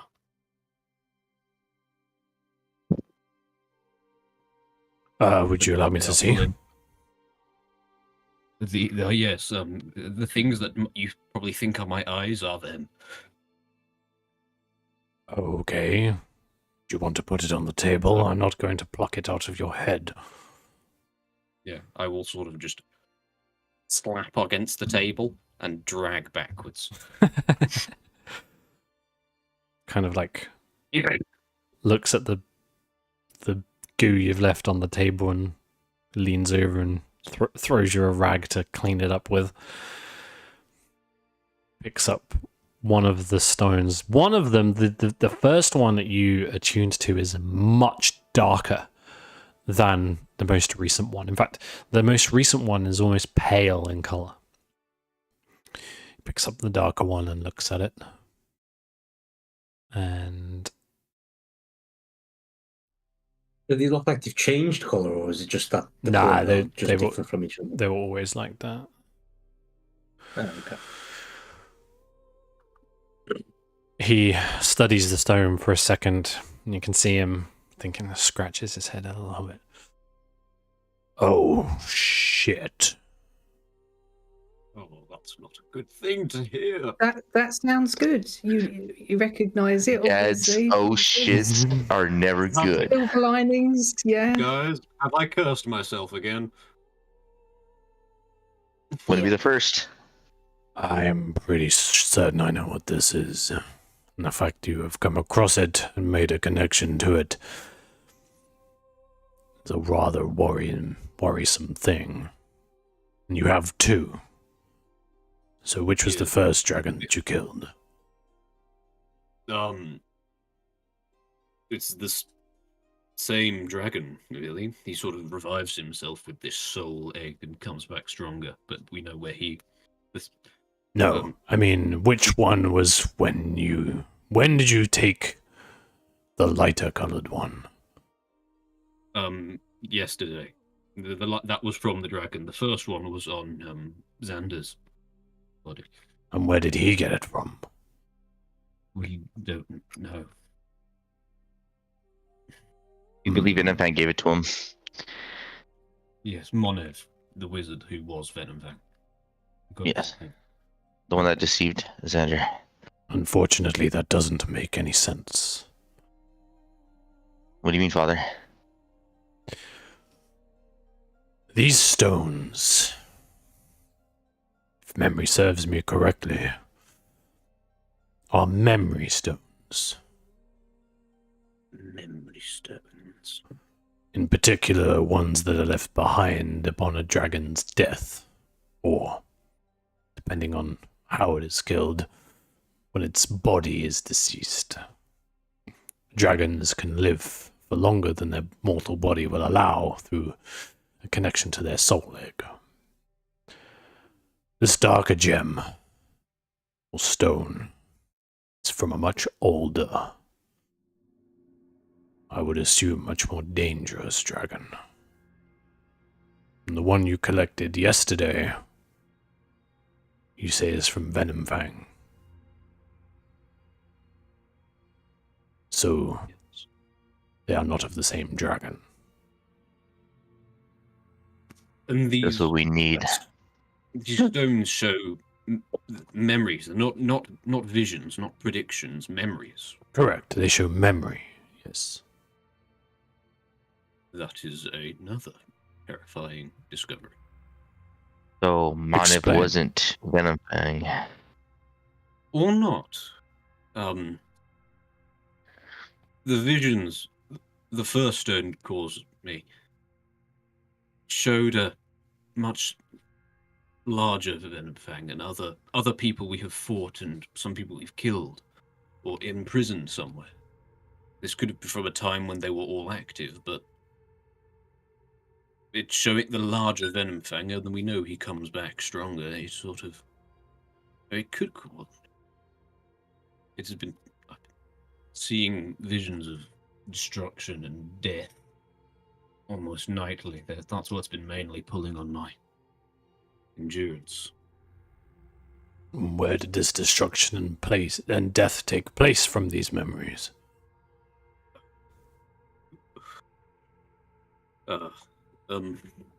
One place was back in Fandolin, where we all sort of met up. This village towards the north. Another place was a city. How does Fandolin fare now?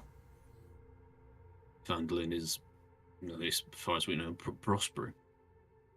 We've cleared out mine nearby. It should be getting quite a bit more trade. Should be doing very well at the time being. The person I saw raiding it in my brain, we'd killed him. And these individuals, did you see you've come across before, were also in his memories?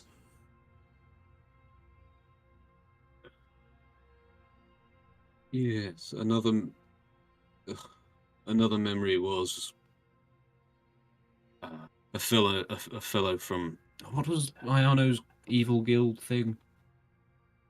Was it? Iano's. The Red Brand. Friends. Red Brand. Yeah.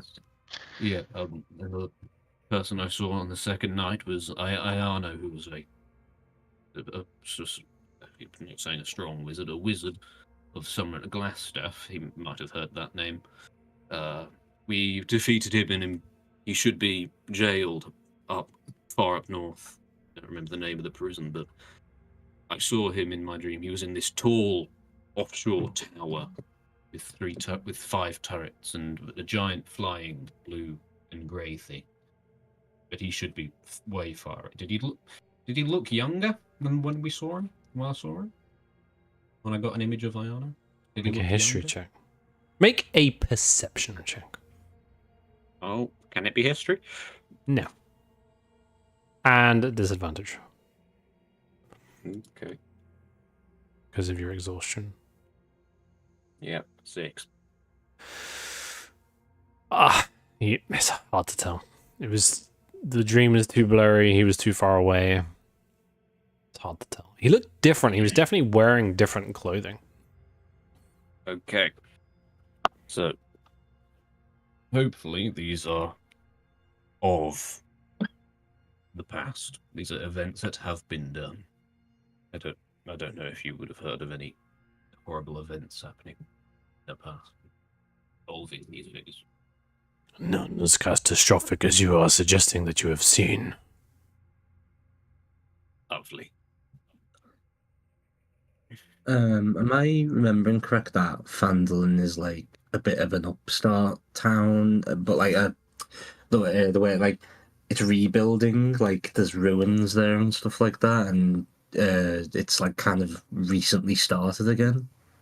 Yes, it existed. So your knowledge of Fandolin, your history of Fandolin is pretty good at this point.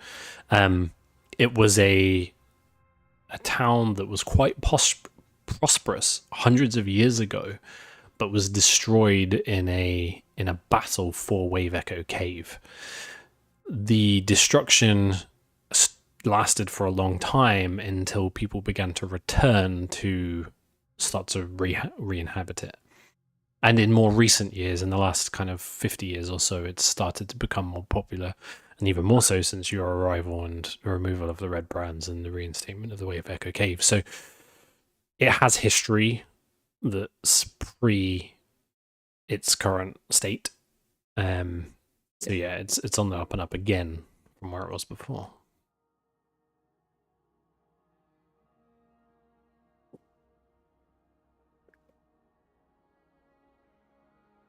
And the second stone, what did you see there? It was basically a point of view type thing. Recent memories from Venomfang's perspective. I saw. I was in this malevolent forest, past the mountains towards the south. I went along this thin path and down into a cave. There was glowing green fungi. I saw numerous eggs, spectacled green, and then I was pulled back out through the cave and up into the sky. I had wings, and I honed in on the caravan. I could probably lead us back to the cave now. But not now, obviously, but... At this point, Tabitha has come back from the kitchen and served food, and she's stood at the end of the table, kind of listening in and paying attention to what you're saying. At your description of this malevolent forest and the eggs that you saw in the cave, Bartholomew looks up to her. She looks back and she nods. And, yep, that sounds about right. You know of this place? Not personally. I think we probably need to have a conversation with Thalindra sooner rather than later. So we went to the Oaken Throne earlier, but there was no one there. I imagine they will call a meeting soon enough. In the meantime, we will eat and drink, please. This is one of my special brews. And Bodwin, you will know this. In the picture is a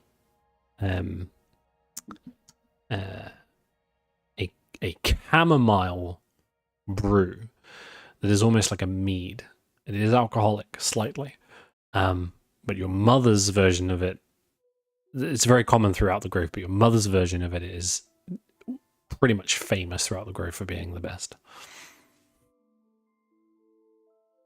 Perfect. Just what I needed. And hope we've got enough for the rest of them. And as I take a really good swig of it. Well, I had some left in the store from before we left, so there's plenty for all of us. Lovely. Wonderful.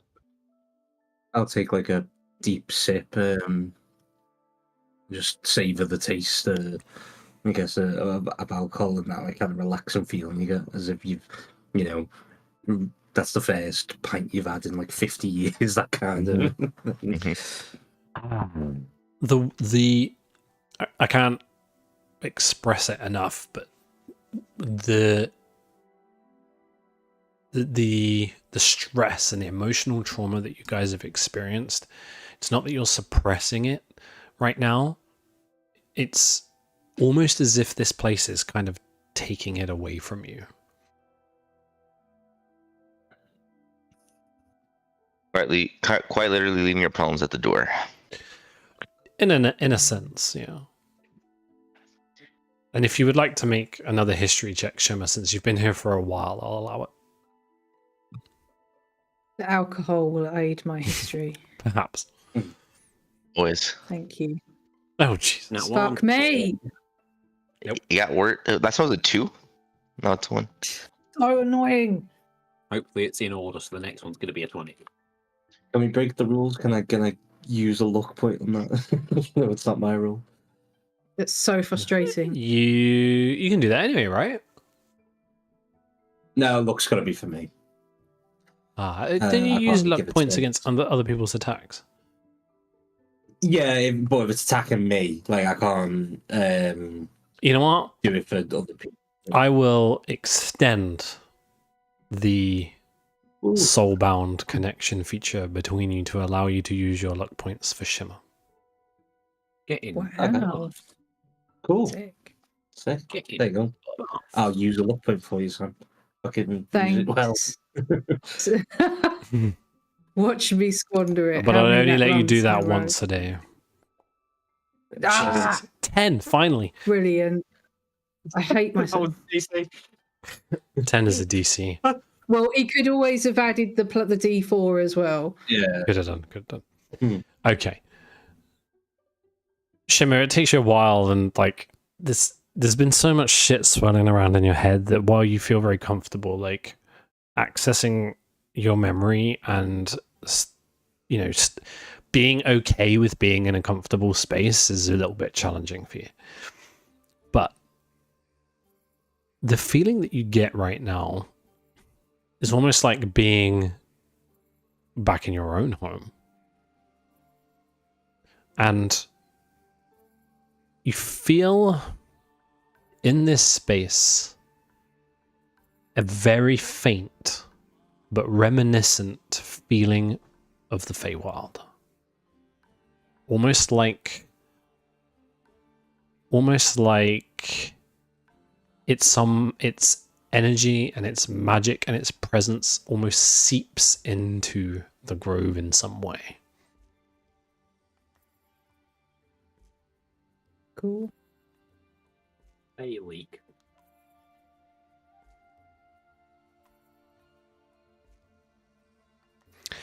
The one thing that I'll say for all of you that's very difficult in the Grove is a perception of time. That's another thing that's very familiar, Shimmer. The only people that really know what the time is or time of day would be druids. So Baldwin, you're fine. The rest of you've no idea really. It's very difficult to tell. More confused than normal.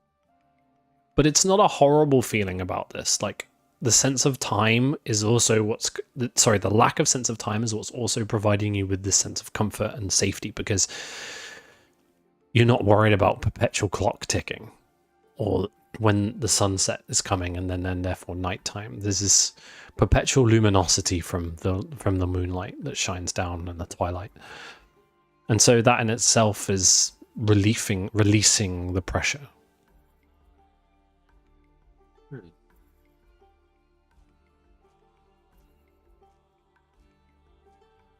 But on that point, it's late afternoon. For those that want to know. Does my magic watch actually have a clock face, or is it just... It's not a clock or a watch. It's a chronometer. It's a chronolometer. It's a It's simple, clockwork. but- It's a clockwork device, but it does not measure time. okay. Gears. That's fine.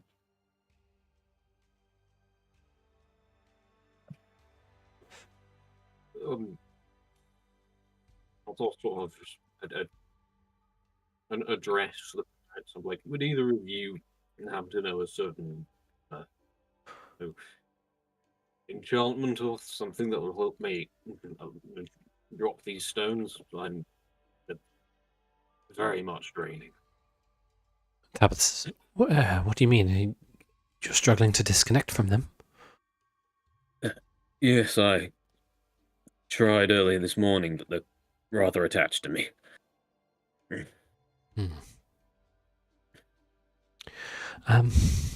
Oh God, I'm not sure. I'm afraid that's probably somewhat outside of my realm of expertise. Could you point me towards anyone? Maybe something to bring up when we talk with the Lindro. Yes. Okay. Yeah.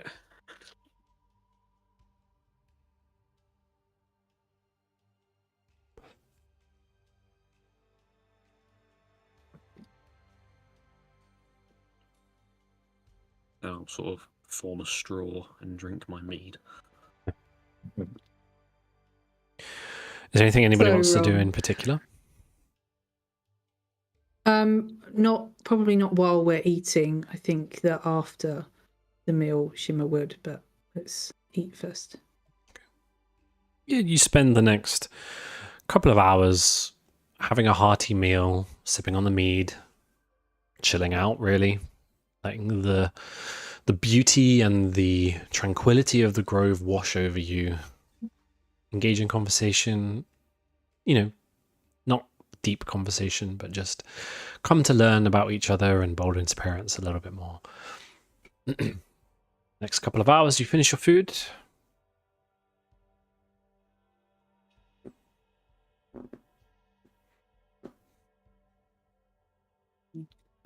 I'll offer to help Tabitha clear the table with the objective of maybe having a quiet word with her by myself in the kitchen or something. Sure.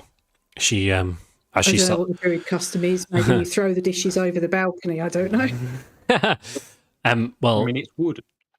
yeah. Well, first of all, Beatrice starts to clear up the table and Tabitha begins to help, so you can help them with that. And yeah, Me too. Me help. Okay. To catch up with Beatrice and just kind of like reminisce a little bit how like the good old times before I left the Grove and stuff, and catch up and things.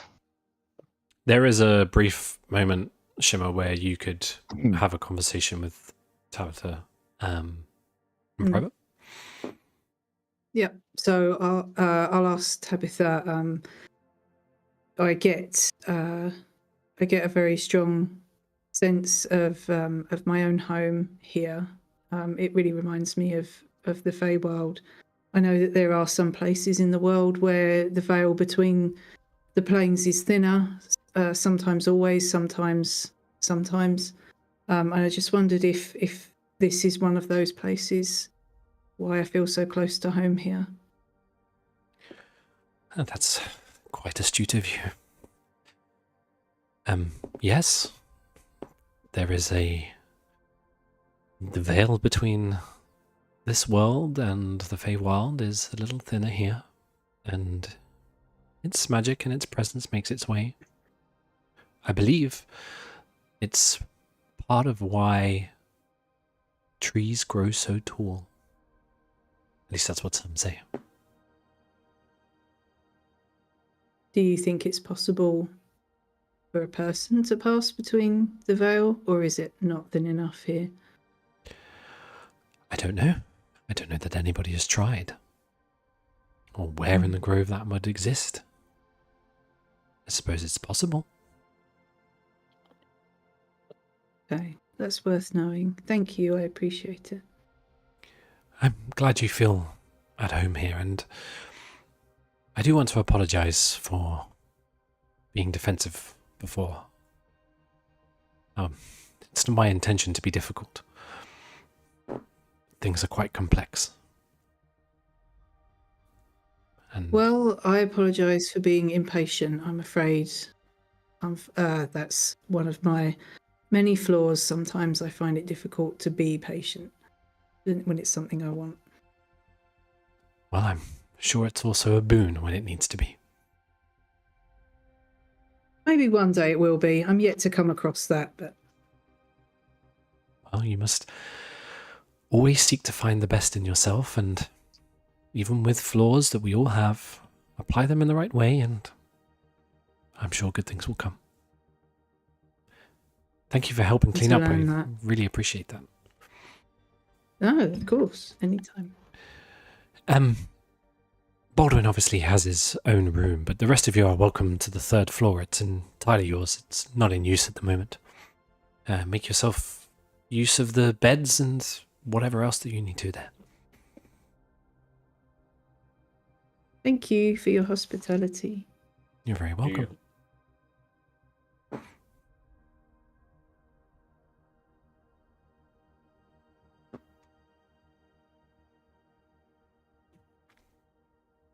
Is a bathtub available? Yes, Yeah. Philippa, I yes. will retain. I will not retain my current shape. Are you if I put asking? on a bed.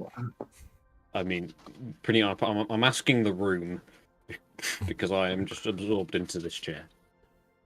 Bartholomew's like, he's kind of like, is he like seeming like a little suspicious of the concept?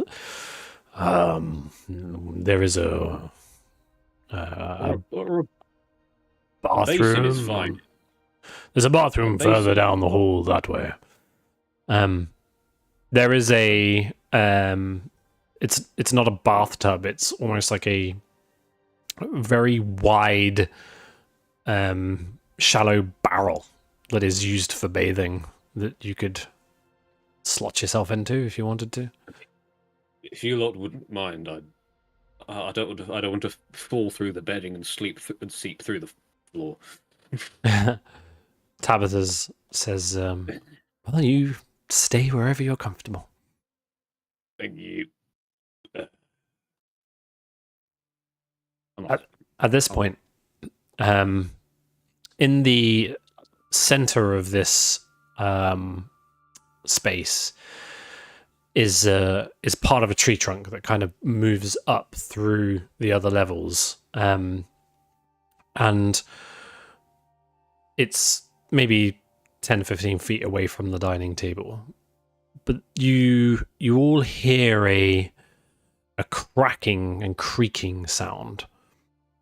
Baldwin, you're familiar with this, but the rest of you turn to see what it is, and slowly emerging from the trunk of this tree is a unrecognizable face that forms as part of the bark. It kind of like makes its way out. The elders will meet for a public gathering in 1 hour. Your presence is requested. And then the face recedes back into the tree trunk. A very normal form of horrifying? communication around the grove. Yeah. Yes. Bark face. I won't be making any calls. Face bark. Ha! Yeah, I call him barking. He's always barking. I'm commending myself that pun. Okay.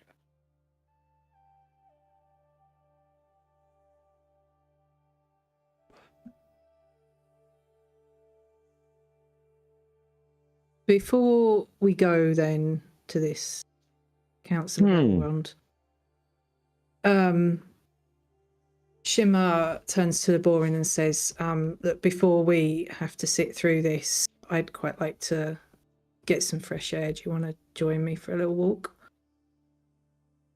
Yeah, sure. So I guess, I mean, she doesn't really know her way around that much, but if it looks anything like the picture that you've got up, I guess she'd try and aim for like one of the rivers or something like that and just have a little walk by it. Mm-hmm. Yeah, easily done. And I'll reach out and take the boring's hand and say, it's really peaceful here. It reminds me of being home, reminds me of the Feywild.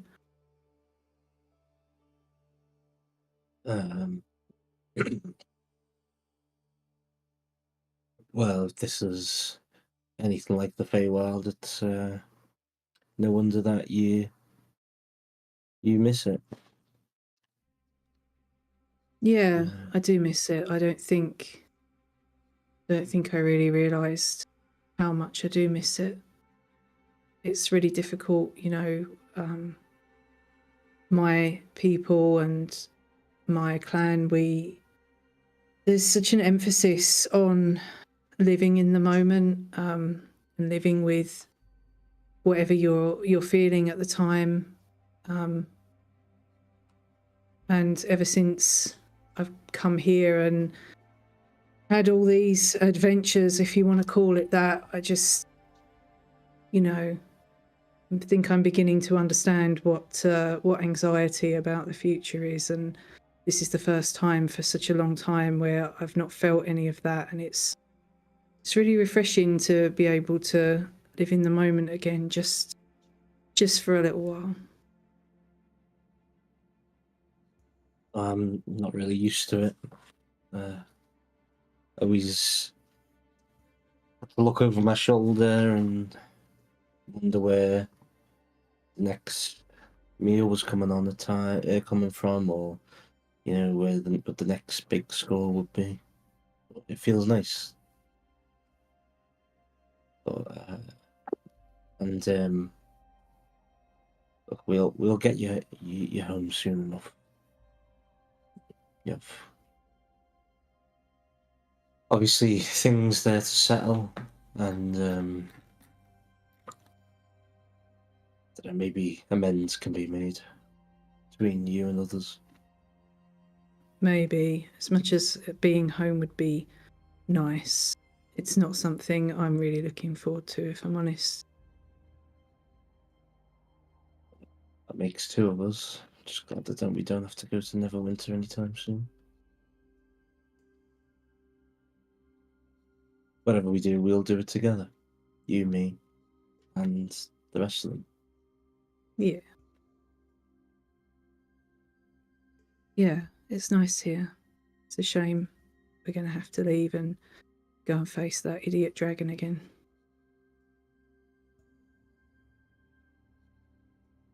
Yeah. Well, that dragon was strong, but after that whole fight, all the blood and bruises, not all of it was our blood. It can be killed and we'll hurt again. Yeah, I actually don't doubt that this time around. And I'll sort of throw my arms around him and give him a big hug and just say, I love you. I love you so, so much. And I'm sorry that so often so much else gets in the way of me expressing that. I love you too. The path that we've been going on is a dangerous one. It doesn't allow us to settle down too much.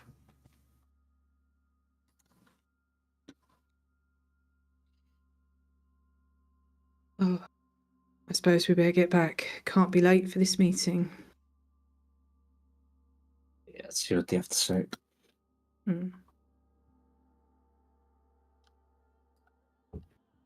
right, we'll head back. Okay. Anybody doing anything else, or are you all heading off? Let's go. Okay. You all pack up, as does Bartholomew and Tabitha and Beatrice, and you make your way towards the center of the grove and back to the Elder Hall. As you arrive, there are crowds of people, not only outside, but in the corridors, and they are funneling their way through to the main hall. A lot of the seating as you arrive has already been taken. And you arrive in the space that you're already familiar with, and sat on the oaken throne is Thalindra.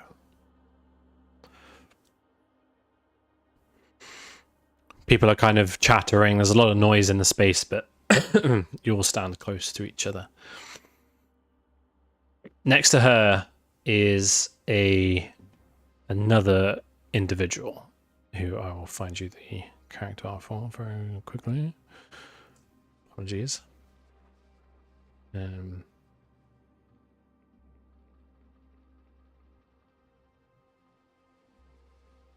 Pip, get your pen ready.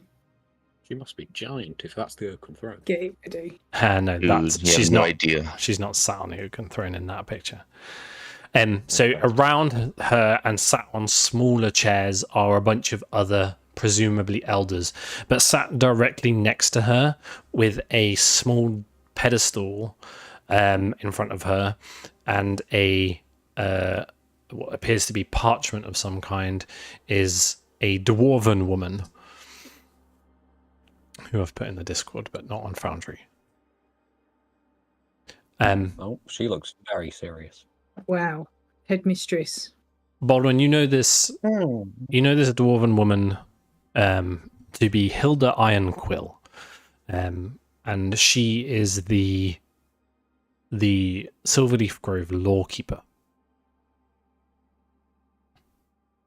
That's law, She's Lore, not law, Law. She exactly right, RJ. And as people begin to gather and there's conversations happening between the elders, Thalindra is sat there and just surveying the scene of people that are arriving. This dwarven woman then stands from her chair and bangs a large wooden, almost like a stake, against her desk. Order! Order! This council meeting, made public, will now begin. The agenda is open. She sits back down and inks a quill. Thalindra doesn't say anything, but another elder stands from his chair. Well, I think the obvious thing to address is this assault by a green dragon. What say you, Thalindra? Why now? Thalindra pauses for a moment. Well, my friends, it seems history is somewhat repeating itself. Obviously, we must be prepared. However, as we know at this point in time, unlike last time, the grove is safe and unmolested.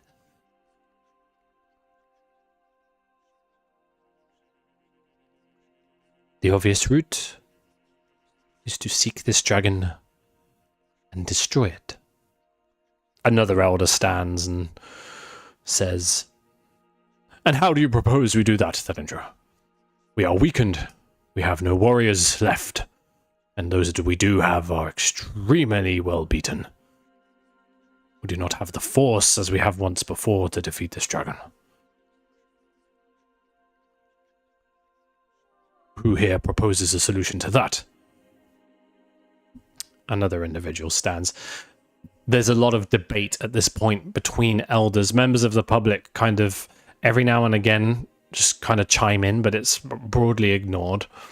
And it's a lot of back and forth about how they might deal with this dragon.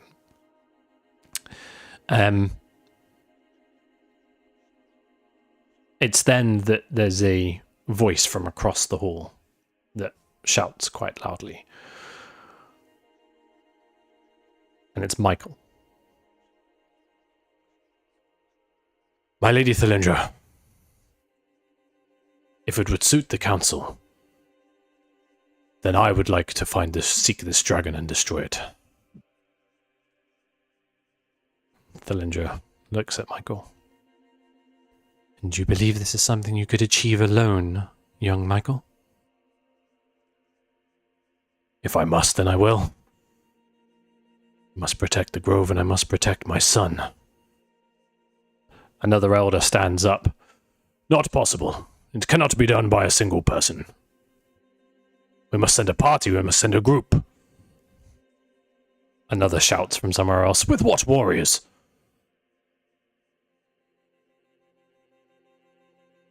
I will find the warriors. If I must. I call upon Baldwin to stand by me and join me in this hunt, if you would. Walk up next to him, put my hand on his shoulder. I will help you. Fenrir, who is also sat on one of these chairs, stands up. Not possible. Baldwin is uninitiated, untested. He has not got the credentials to seek out this dragon. We all know, in the past, we needed the most powerful of us, the most skilled of warriors, those that have passed the tests to face such a creature. Willow's going to step through the crowd and just call as loud as she can. Baldwin has defeated this dragon twice. Where were you? And then just stare at him really hard. I was Unblinkingly. leading the camp, a camp that I'll remind everybody here was able to survive not only orc attacks but also the dragon and get home safely. Yes. Thelindra, To Baldwin. Thelindra raises her hand to Fenrir and gestures for him to sit. She looks towards yourself, Willow. Please, address the council and those that are stood here. Who are you? I am Willow Shadeborn. I travel with Baldwin. We met in Vandalin. We've travelled together for many months. We've faced several dangers, and he's brave, he's strong, he's saved this grove twice. Fenrir. From orcs, from dragons.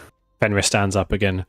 Yes, he's been lucky on a number of occasions. Thelindra then snaps quite loudly. Fenrir, remain in your seat. Please, Willow Shadeborn, continue. If anyone can lead with Michael and find this dragon, Baldwin deserves it. He may be uninitiated by whatever godforsaken trials and tribulations you guys do. I'm not judging. Just not my thing. But he deserves more than anyone. Sorry, my chair broke. He deserves more than anyone to have this opportunity. He has proven himself loyal to this grove. And his grandfather, and she'll just kind of look at Fenrir, doesn't seem to understand that luck has not come into it at any point in Baldwin's travels. Save Laborin. Not from the dice room. Dice from the Laborin only uses luck for himself. Now got buffed. But if I may add to Willow's heartwarming testimony, it was not just me alone. With me and my friends that I met, we've conquered many of these dangers together, and without them, I never would have become the person I am today, and conquered all these foes that we've met along our path. That being the dragon Venomfang twice now, in his weakest stage, and in his most strongest right now, and maybe stronger still. But I believe if we can do it twice, we can do it again. There is a... And while Baldwin's talking, Willow's just going to kind of run through the crowd and like grab Shimmer and Laborin and like gesture at Lexi and just drag them through so that they're at the front with her. I don't like slugging her up. Don't drag me, please. Sorry, out of the way, excuse me.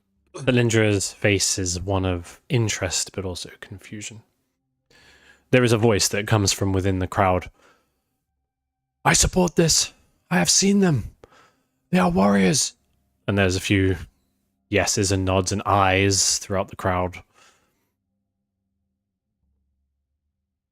And Hans steps forward from out of the crowd. I would also support this.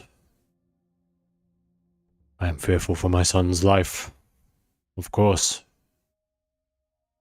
But I believe this band is capable. We have seen them on the battlefield. This is achievable. Another elder stands up, a woman. Elven. Yes, but unfortunately, authorized expeditions must mean that those individuals are either members of this grove or are initiated. Lawkeeper, what say you? Hilda pushes her glasses up into her face. Normally, yes, this is the way. Well then, there we have it. We must find others. Hans is like, no. We cannot stand on tradition in this sense. The grove is at risk. These fine group of warriors, adventurers, are willing to put themselves in harm's way for our quarries. Why would we stop them? Another elder then stands up. Hans, you are not authorized to talk to the council in this way. You do not stand in the way of tradition or the lawkeeper. There's another individual then stands up and argues with the other, and suddenly there's a back and forth between a bunch of the elders that they're arguing. Thalindra is calm and still but stoic. Suddenly, a lot of the elders are out of their chair arguing about this, frankly, ridiculous rule. And there are two individuals that come quite close to each other in the center, and they're arguing. They push one another, and then a bit of a scramble starts to take place.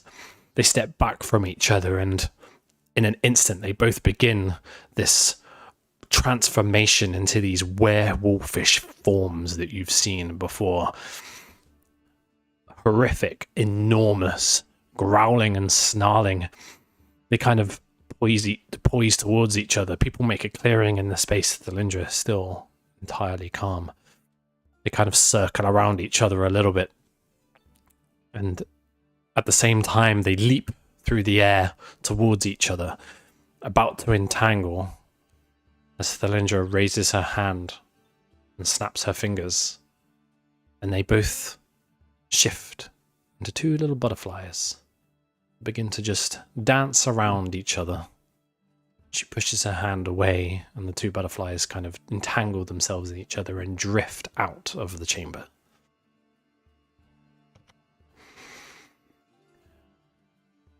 We'll have less of that, if we please. Lawkeeper, has this rule been written into the books? She kind of reaches from underneath her desk and slaps a massive book, wooden bound, onto the table and opens it up and starts flicking through pages. According to page 197, bylaw 6.1.4, any authorized expedition by the council must be conducted by members of the grove, and also those members must be initiated. And she closes the book. Willow leans back to Shimmer and just whispers, I want to be her when I grow up.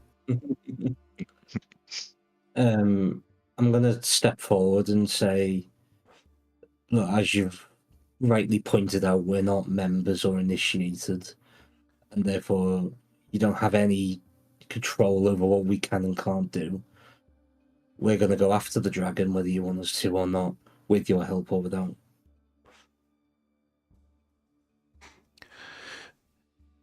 And who are you, if I might ask?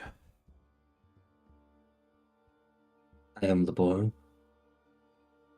And who is Laborin?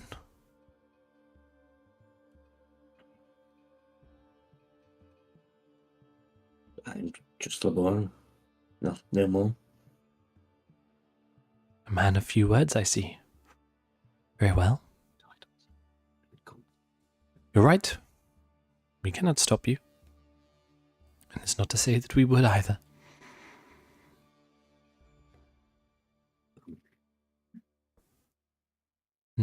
She ponders for a moment. And this is the first time you've kind of seen her in a quandary in her head as she raises her hand to her chin.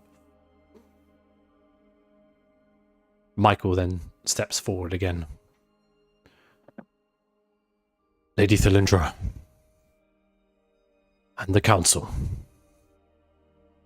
And he kneels on one knee. I, Michael Bloodsong, as an initiate and a member of this grove, offer my sponsorship to Baldwin to be initiated, and to his friends to be made honorary members of this grove. And there is a gasp amongst the elders. Fenrir immediately stands up. That's just not this is ridiculous. Shut up, old man. Lady Thilindra, sponsorship may only come from a family member. You know this. This cannot be allowed. She kind of thinks for a moment. Lawkeeper, is this true? Again, she takes the book out from under her desk again because she'd put it away. A bit of a sigh. Starts flicking through the pages. Well, in one of the unofficial rulings, it is traditional for membership to be sponsored by a family member. Flicking through more pages. However, I do not believe it is an official bylaw. Ridiculous. This is ridiculous. Baldwin is not ready. It's as simple as this. Hans then steps forward again. Lady Thilindra, once again, we see the weakness of Fenrir Bloodsong. There are many here who would testify to his failings in our camp. Fenrir Shadowfang. There are many that would testify to his mishandling of the situation in our camp. I implore you to not listen to this fool. Michael again. Lady Thilindra, I make this sponsorship and this vow. Please allow this. Thilindra, it is not a law that a family member must be the sponsor. However, a member of this grove must return with something valuable, something sentimental, to be enabled into the next trials. Baldwin, what do you present to the council? Something of sentimental value. Yes, I have such an item. You know that this item needs to be, of this thing, this gift, needs to be extremely either rare or valuable or sentimental or powerful, whatever it is. It needs to be, you know that it needs to be fucking tip-top shit for it to be considered. I mean, I do have my ring. The Netherese ring. Netherese is pretty, like, powerful stuff, isn't it?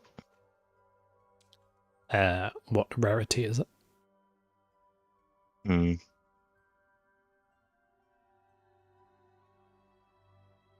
Just checking your inventory.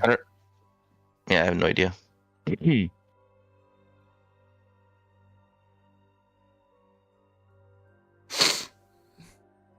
I don't think it's a high enough thing. It's not. The pan flute can be sentimental because of not Alex. As you kind of like sat there, pretty good rarity. what, just off Alexi? As you're kind of like fumbling around thinking of something that's gonna kind of cut the mustard, so to speak. Mm-hmm. Michael takes a deep breath. Lady Thalindra, Baldwin and his friends have already brought all of us the greatest gift, the greatest thing of sentiment. You're fucking stood on it. If it were not for Baldwin and these, what many would consider strangers, this meeting would not happen. You would not be sat on the oaken throne. You would not be in the grove. We would not be home.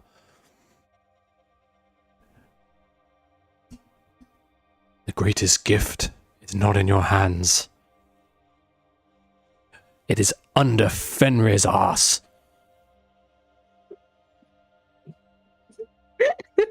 You can stop reading.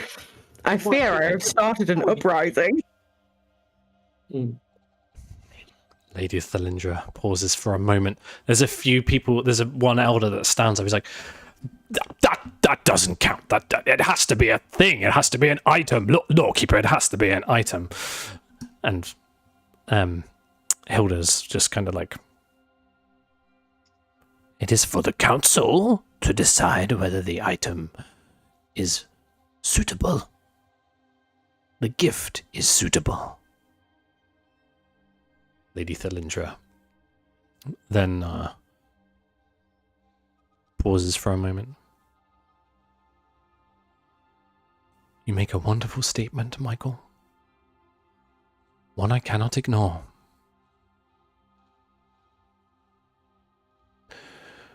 The council will take a moment.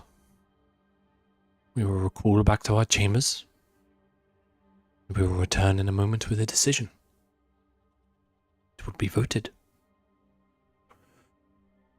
Michael Bloodsong sponsors Baldwin Shadowfang for initiation, and his friends as honorary members of this grove, with the offering being the grove and the oaken throne itself. We'll allow a recess, and we will return in 15 minutes. The lawkeeper, Hilda, stands up again. We are recessing 15 minutes. There's then, like, audible, like, people immediately going into conversation, like, what the fuck is going on? Michael then stands up, puts his hand on your shoulder, Baldwin. Apologies, Baldwin. I did not mean to break tradition in this sense, but I need your help. And I believe you are more than capable. You don't have to do that, Michael. Means a lot that you put yourself out like that. No worries. No matter what happens, I will help you. I know it's as important to you as it is for us. I'll be by your side. I appreciate it. I'm not always an asshole, you know. I know. You have your moments. I try. Gives you like a You're little, like, gives you like a little, yeah. like a little bump on the shoulder with his fist. I was literally gonna do that. I'll see you in 15. Okay. Take care. The elders rise from their chairs and kind of like disperse round the back of the oaken throne into chambers behind. What are the rest of you doing? Flipping Fenrir the bird as he walks away.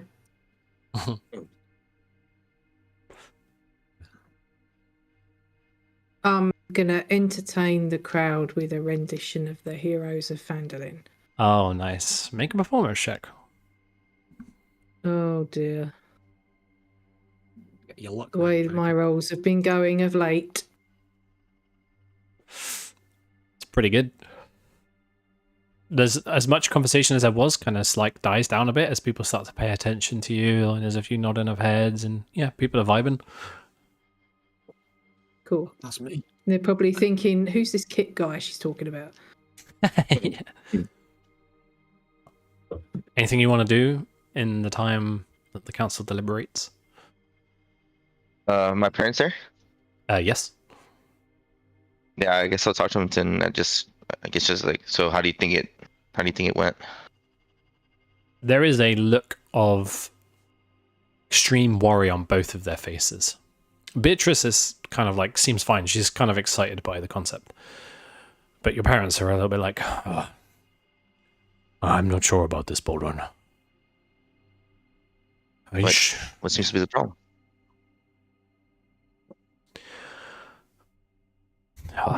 Dragons are dangerous. Passing the trials is also dangerous. I understand your concern, and I appreciate it, but deep down, you know, we're the only ones that can stop it. I know. You have my support. Tabitha looks up at you. I believe in you, my son. I believe you can do this. I just want you to know that I love you and Beatrice more than anything in this world.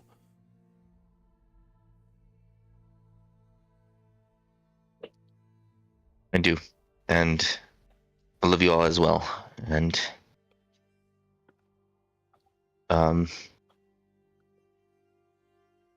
you mustn't worry. Everything will be okay. As I said, we have dealt with the dragon before this past time, and we took care of him whilst protecting the caravan.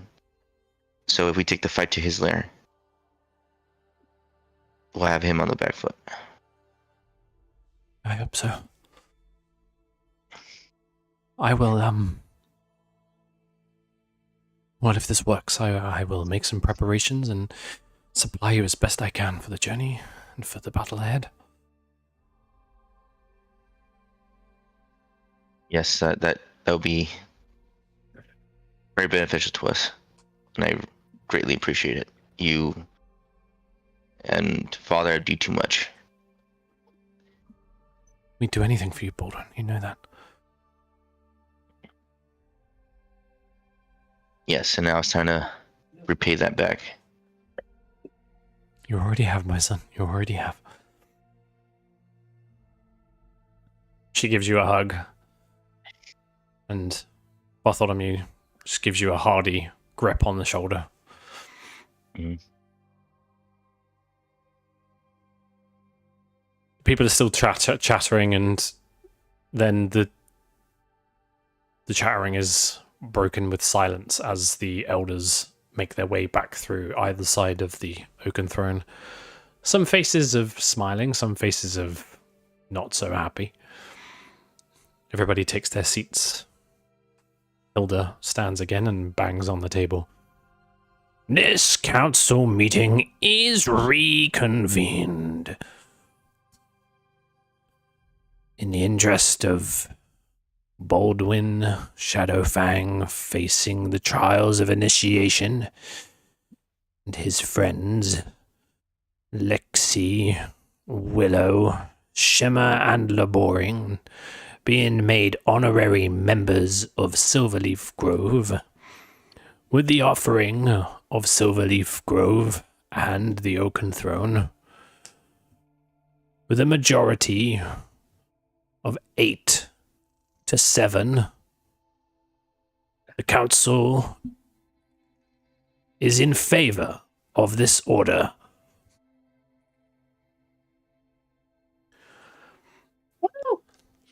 Thelindra stands. This council chamber will now be cleared. I will convene family, Shadowfang, and Bloodsong in private. This meeting is adjourned. People kind of back to talking again. The council members begin to leave. Fenrir stays in his seat. Of course he does. All right. The Shadowfang.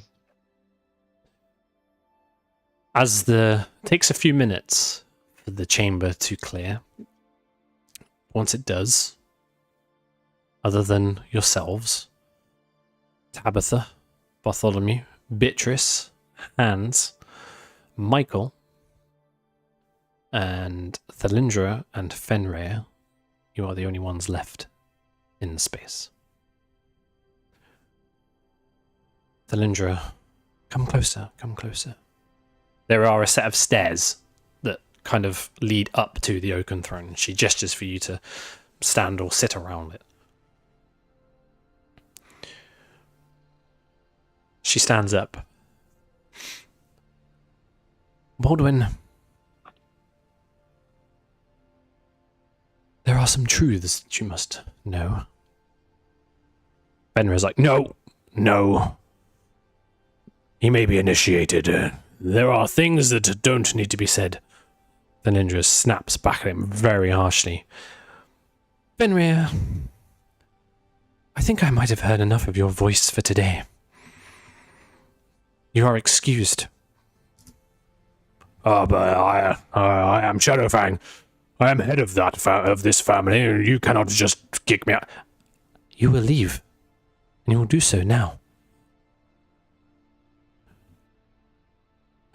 Lady Thalindra, this is quite unusual. And she reaches her hand out, and as she does, a bunch of vines begin to grow up from underneath the floor, and they break their way through the wooden floor and start to wrap their way around his legs and around his body, tightening him up and squeezing him. He's like, no, this is ridiculous. It then spins him up onto his side, and leaves and vines begin to grow out of the floor, leading a path out of the chamber, and they carry him out as he's shouting and struggling to get free. Yeah. My patience wears thin with him. We might need him back in a bit. We've got some business. However, it isn't strictly necessary for him to be here for this. She stands up from the oaken throne, lifts the ivy crown off of her head and places it on the oaken throne.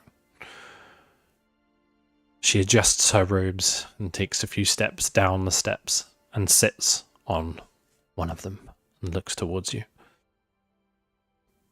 Please, everybody, get comfortable. Baldwin, the council has agreed for you to be initiated, and for your friends to be made honorary members. How do you all feel about this?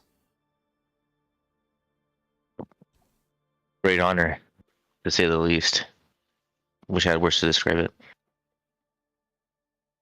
A great honor indeed. All in the interest facing Venomfang.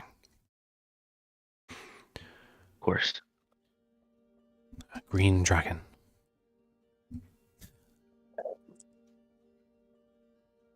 I thought the last time we faced a green dragon would be the one and only time.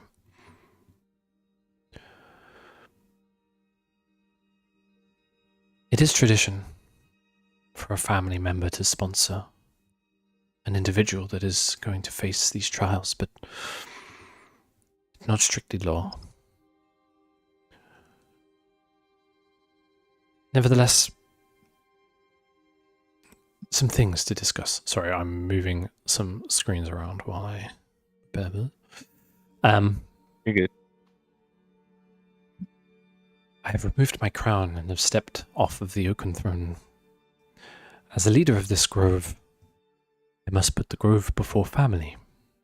I'm sure you understand that. I do. Therefore, I do not speak to you now as the leader of this grove, but as a member of your family.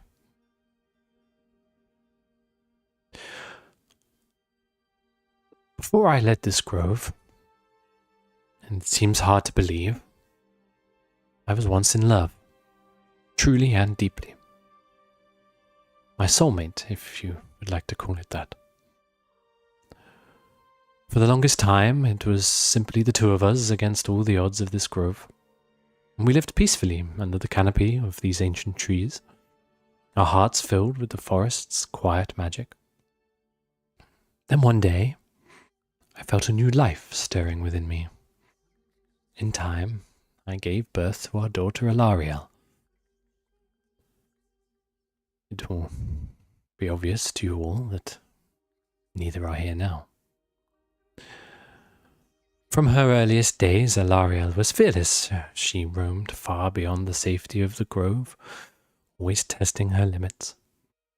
I will never forget when she returned one evening dragging the head of a bear twice her size, blood smeared across her cheeks, beaming with pride at her accomplishment. At the same time, she was the most caring soul I knew. She'd nurse an injured squirrel back to health if she could. As she grew, her strength in both body and spirit flourished. Then, one morning, she came to me, visibly trembling yet resolved. She was pregnant. I remember the mix of emotions I felt. Joy for this new life, and concern over her secrecy. She refused to name the father, and no amount of pleading would change her mind. That very day, another family returned to our grove with a young human girl. They said they had rescued her from a group of mercenaries who intended to sell her into slavery across the western seas. While bringing an outsider into our midst was controversial, this girl quickly integrated, and her bright demeanor was winning many hearts. Time passed, and Alariel gave birth to a healthy baby boy, though she guarded the father's identity even more fiercely then. Life seemed calm for a while, into the day of the tragedy that would scar us all. At dawn, the rescued human girl stood in the center of this grove, unmoving. She stared into the distance as though in a trance. Those nearby tried to rouse her, but she stayed silent and still. Then, without warning, she unleashed a piercing scream. Before our eyes, her arms contorted and expanded. She sprouted glistening green scales that unfurled into giant wings. Her eyes glowed in an unnerving emerald. A toxic green mist spewed from her mouth, choking all it touched. Within moments, she had completed her transformation into a fearsome green dragon. Her name, we later learned, was Dirantha. She rampaged through the grove, crushing our kin beneath her claws and stealing whatever treasures she could find. She desecrated our sacred oak, stripping away relics we had watched over for generations. We fought back with what we had, but she was too strong, too relentless. However, she was wounded in the conflict, and she finally fled, but left us a chilling promise that she would return to finish what she had started. We reeled from our losses, yet we resolved to end Diranthar's threat before she could regain her strength. So we mustered a band of our finest warriors.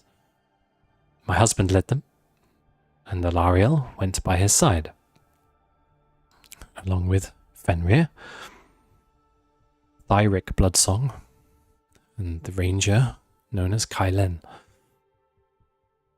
Swearing an oath to protect the grove at all costs, they set forth to hunt this dragon. Now, their search... Well, let me ask you this. Any of it sound familiar so far?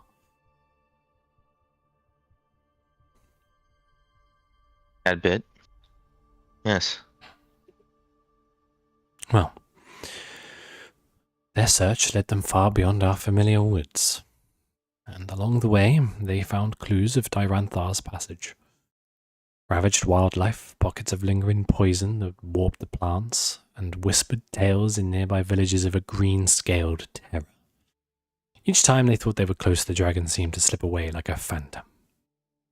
At last, after weeks of pursuit, they discovered Diranthar's lair.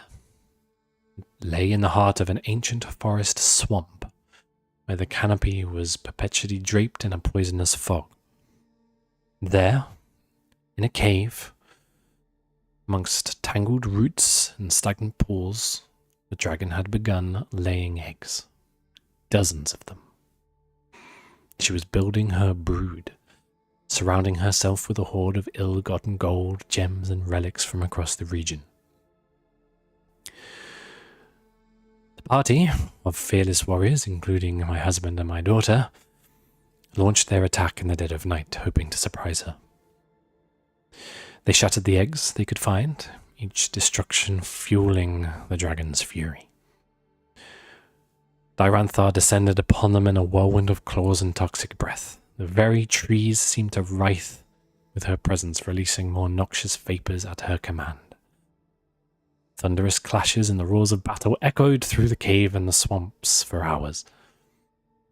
Though wounded and outmatched in sheer ferocity, my husband, my daughter, and his companions fought with unbreakable resolve.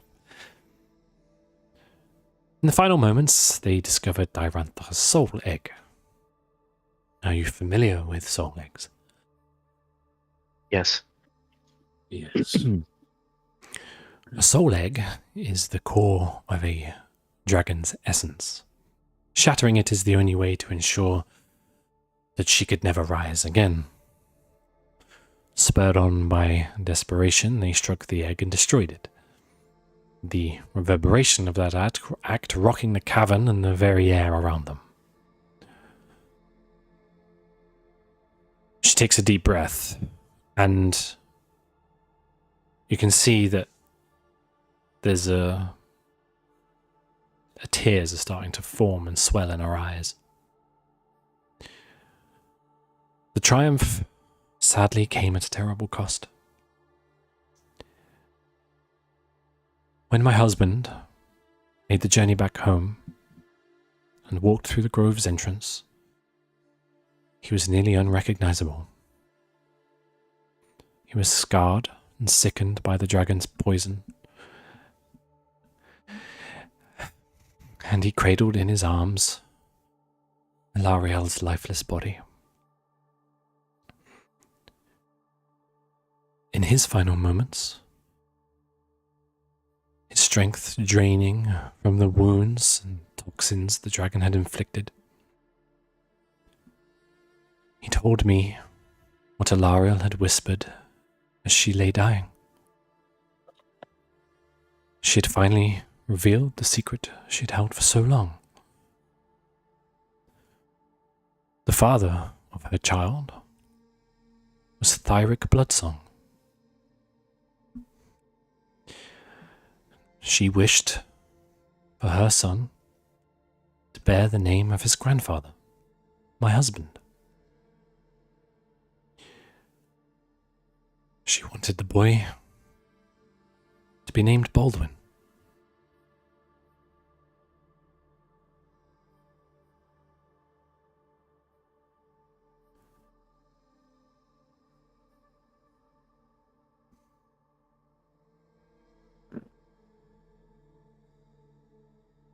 I'm sorry that this is not something that has been discussed with you before.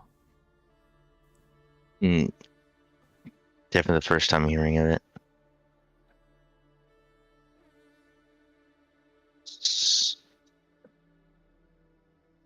So what does this mean? As you look to your parents, your mother's face is flooded with tears.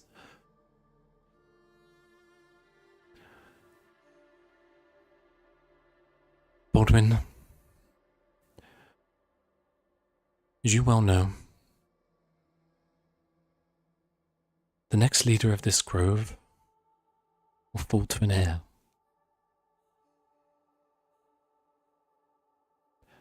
My daughter is dead. But you, her son, lives.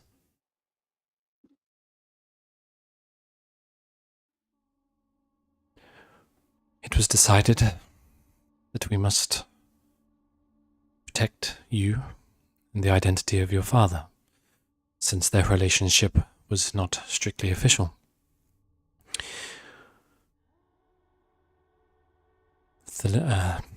Tabitha and Bartholomew agreed to take you on. And through my own magic and that of the Grove, the human blood that runs in your veins was disguised.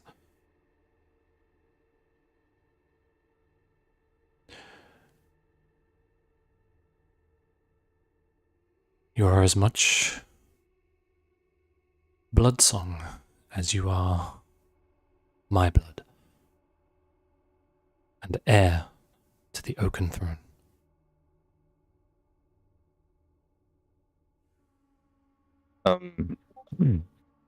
Balder just visibly stunned, feeling all kinds of emotions. Betrayed, hurt, lied to. Surprised, confused.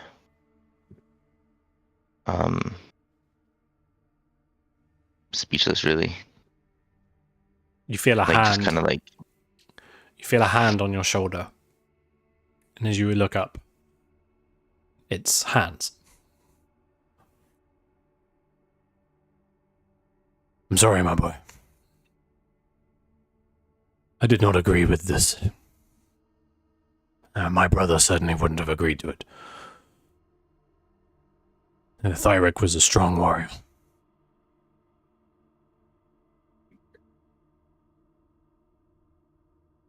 Kind of snaps out a little bit and it's kind of like tries to get his composure a little bit. No, I rather have learned the truth and kept it secret all this time. I suppose I can call you uncle now, right, Hans? There's a very slight smile on his face, and then he composes himself. No need to jump two-footed into this, Baldwin. Bartholomew and Tabitha have raised you well. They are still your parents in truth.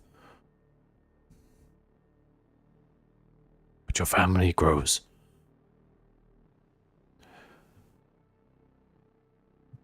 There is no greater challenge than facing the trials and then a dragon. You have the strength in you to be the leader of the Silverleaf Grove one day. And Rhea would never have allowed it. And that would not have been fair to you. That's why grandfather acts the way he does, doesn't he? Yes, it is why he is an absolute cunt, as one of the reasons. Eloquently put. I suppose, like, still kind of reeling a little bit, look to my parents and saying, is this true? What they're telling me? Tabitha kind of holds her hands in front of her, visibly trembling. She walks towards you and kneels in front of you, places your hand in hers.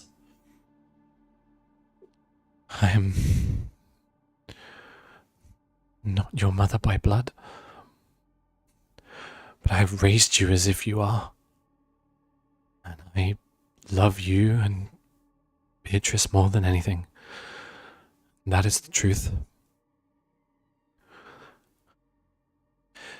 It was never possible to tell you until this time came. Please forgive me.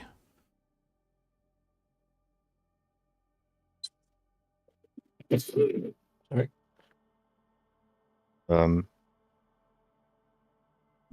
Regardless of what the truth is and whether I'm not we're blood or not, you will always be my mother. You raised me after all. She, And treated me as your own. her head sinks and she audibly and visibly bursts into uncontrollable crying. She I rests. lift her up. Okay.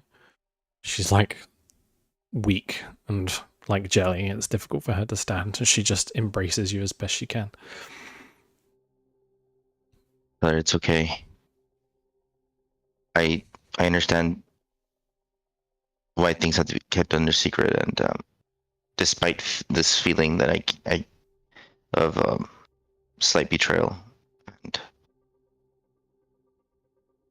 feeling like I was being lied to my whole life, I will always love you, and father, and Beatrice. You'll always be my parents, and Beatrice will always be my sister. Beatrice is also in tears, and while Bartholomew is not visibly crying, he's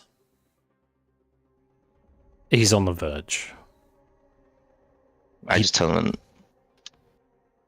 He steps forward and probably for the first time in your life, he hugs both you and your mother at the same time. And I also signal Beatrice to get in here, get into this cry fest. She runs over and wraps her arms around all of you. And that is where we will end tonight's session. And we'll see everybody again next week. Thanks all for watching. Ciao for now.